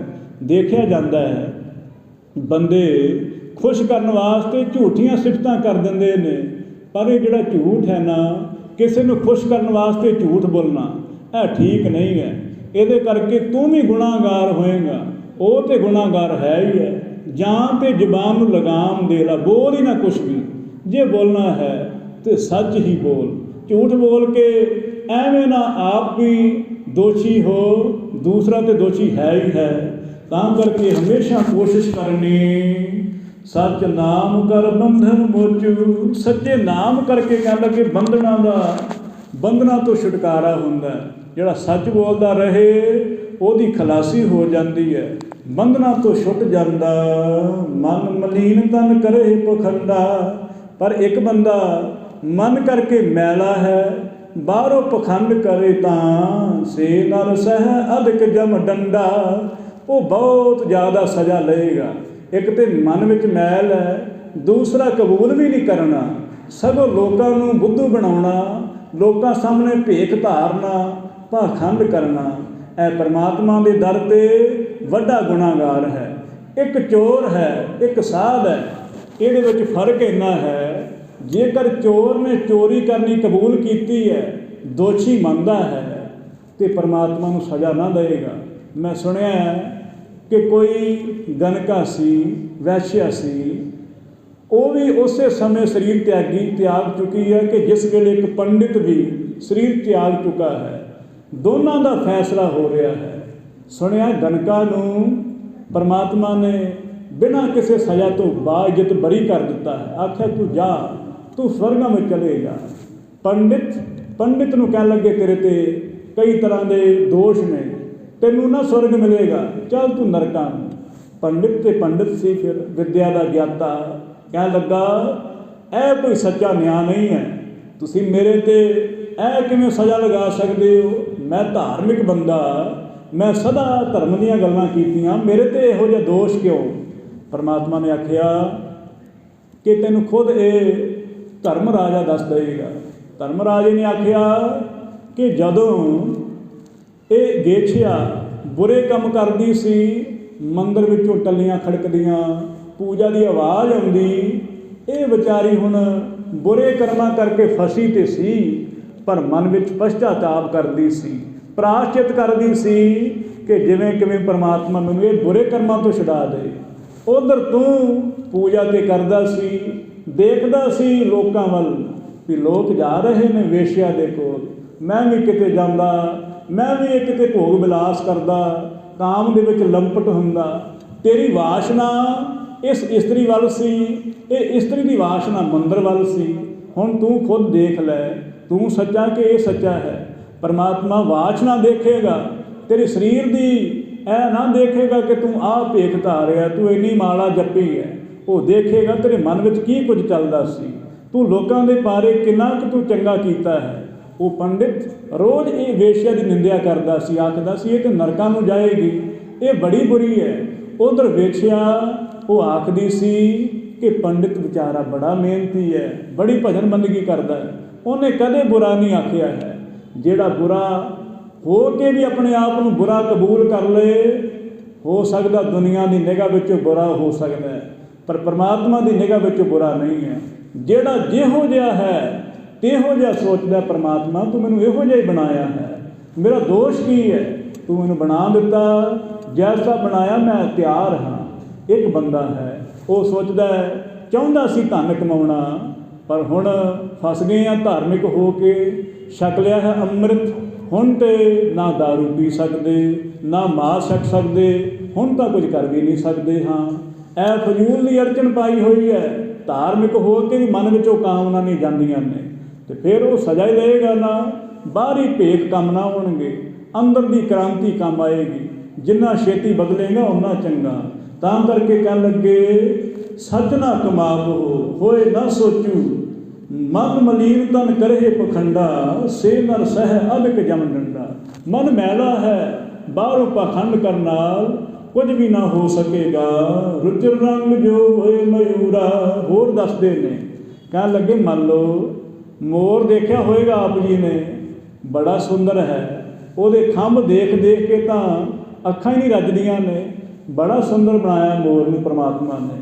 ਪਰ ਹੁਣ ਮੰਦਰ ਤੇ ਮੋਰ ਦੀ ਸੁੰਦਰਤਾ ਦੇਖਾਂਗੇ, ਲੱਗਦਾ ਸ਼ਾਇਦ ਇਹਦੇ ਵਰਗਾ ਕੋਈ ਭਲਾ ਮਾਨਸ ਜੀਵ ਨਹੀਂ ਹੋ ਸਕਦਾ ਹੈ। ਪਰ ਜਦੋਂ ਦੀ ਕਿਰਿਆ ਦੇਖਦੇ ਆ, ਕੀ ਕਰਦਾ ਮੋਰ? ਕਹਿਣ ਲੱਗੇ ਬੋਲਤ ਬਾਣੀ ਅਕਸ਼ੈ ਰੂਰਾ। ਸਵੇਰੇ ਸਵੇਰੇ ਮੋਰ ਜਦੋਂ ਬੋਲਦਾ ਹੈ ਬੜੀ ਮਿੱਠੀ ਧੁਨੀ ਵਿੱਚ ਪੁਕਾਰ ਕਰਦਾ ਹੈ। ਲੱਗਦਾ ਹੈ ਸ਼ਾਇਦ ਇਹਦੇ ਵਰਗੀ ਮਿੱਠੀ ਆਵਾਜ਼ ਵੀ ਕਿਸੇ ਦੀ ਨਾ ਹੋਏ। ਤੇ ਫਿਰ ਜਦੋਂ ਉਹਦੀ ਕਰਤੂਤ ਦੇਖੀਦੀ ਹੈ, ਬੀਨ ਬੀਨ ਕਿਰਮ ਮਨ ਕੋ ਖਾਹੀ, ਚੁਣ ਚੁਣ ਕੇ ਕਿਰਮਾਂ ਨੂੰ ਖਾਂਦਾ ਹੈ। ਹੁਣ ਦੱਸੋ ਉਹਦੀ ਸੁੰਦਰਤਾ ਦੇਖੀਏ ਕਿ ਉਹਦੀ ਕਿਰਿਆ ਦੇਖੀਏ? ਸੁੰਦਰਤਾ ਦੇਖੋਗੇ ਤਾਂ ਭਰਮ ਜਾਵਾਂਗੇ। ਐਸਾ ਹੀ ਹੈ, ਮਨੁੱਖ ਚਿੱਟੇ ਵਸਤਰ ਪਾ ਲੈਂਦੇ ਨੇ, ਲੱਗਦਾ ਸ਼ਾਇਦ ਇਹਦੇ ਵਰਗਾ ਧਾਰਮਿਕ ਨਹੀਂ ਕੋਈ ਹੋ ਸਕਦਾ। ਪਤਾ ਉਦੋਂ ਲੱਗਦਾ ਜਦੋਂ ਵਿਭਚਾਰ ਕਰਦੇ ਫੜੇ ਜਾਂਦੇ। ਪਤਾ ਉਦੋਂ ਲੱਗਦਾ ਜਦੋਂ ਸ਼ਰਾਬ ਪੀਂਦੇ ਬਦਨਾਮ ਹੋ ਜਾਂਦੇ। ਫਿਰ ਕਿਹਾ ਜਾਂਦਾ ਵੀ ਇਹਦੇ ਵਰਗਾ ਬੁਰਾ ਬੰਦਾ ਕੋਈ ਨਹੀਂ ਸੀ, ਅਸੀਂ ਤੇ ਭੁਲੇਖੇ ਵਿੱਚ ਹੀ ਸੀ। ਤਾਂ ਕਰਕੇ ਬਾਹਰੀ ਲਿਬਾਸ ਦੇਖ ਕੇ ਜਿਹੜਾ ਭਰਮ ਜਾਂਦਾ ਹੈ ਉਹ ਕੋਈ ਜ਼ਿਆਦਾ ਦੂਰਦਰਸ਼ੀ ਨਹੀਂ ਹੈ, ਬਲਕਿ ਤੁਛ ਬੁੱਧੀ ਦਾ ਮਾਲਕ ਹੈ। ਤਾਂ ਕਰਕੇ ਇਹ ਤਾਂ ਸਮਝ ਹੀ ਲੈਣਾ, ਮਨ ਮਲੀਨ ਤਨ ਕਰੇ ਪਖੰਡਾ। ਜਿਹੜਾ ਬਾਹਰੋਂ ਪਖੰਡ ਕਰਦਾ ਹੈ, ਅੰਦਰ ਮੈਲ ਹੈ, ਉਹ ਤੇ ਨਰਕਾਂ ਹੀ ਜਾਵੇਗਾ, ਉਹ ਨਾ ਬਚ ਸਕੇਗਾ। ਤਿਉ ਦੰਮੀ ਭੇ ਅਬ ਜਗ ਮਾਹੀ। ਇਸੇ ਤਰ੍ਹਾਂ ਕਹਿਣ ਲੱਗੇ ਜਿਹੜੇ ਜਗਤ ਵਿੱਚ ਨੇ ਲੋਕ ਪਖੰਡ ਕਰਦੇ ਨੇ, ਪਖੰਡ ਕਰ ਕਰਕੇ ਜਗਤ ਨੂੰ ਬੁੱਧੂ ਬਣਾਉਂਦੇ ਨੇ, ਉਹਨਾਂ ਦੇ ਵਾਸਤੇ ਧਰਮ ਕੋਈ ਵੱਡੀ ਚੀਜ਼ ਨਹੀਂ ਹੈ। ਉਹਨਾਂ ਨੇ ਧਰਮ ਨੂੰ ਮਖੌਲ ਬਣਾਇਆ ਹੋਇਆ। ਉਹਨਾਂ ਨੇ ਸੋਚਿਆ ਬਸ ਲਿਬਾਸ ਪਾ ਲਿਆ ਹੈ, ਜਨੇਊ ਪਹਿਨ ਲਿਆ, ਕਿਰਪਾਨ ਧਾਰਨ ਕਰ ਲਈ, ਸ਼ਾਇਦ ਪੱਗ ਬੰਨ੍ਹ ਲਈ, ਦਾੜਾ ਕੇਸ ਰੱਖ ਲਿਆ, ਇਹੋ ਹੀ ਧਰਮ ਹੈ। ਇੰਨਾ ਸੌਖਾ ਧਰਮ ਨਹੀਂ ਹੈ। ਇਹ ਤਾਂ ਇੱਕ ਸਿਰਫ ਹਾਲੇ ਤੇ ਲਿਬਾਸ ਹੀ ਪਾਇਆ ਹੋਇਆ। ਲਿਬਾਸ ਧਾਰ ਕੇ ਉਹੋ ਜਿਹੇ ਕਰਮ ਕਰਨੇ, ਫਿਰ ਧਾਰਮਿਕ ਹੋ ਸਕਦੇ ਹਾਂ। ਕਾਮ ਕ੍ਰੋਧ ਤਿਉ ਦੰਭੀ ਭੇ ਜਗ ਅਬ ਜਗ ਮਾਹੀ।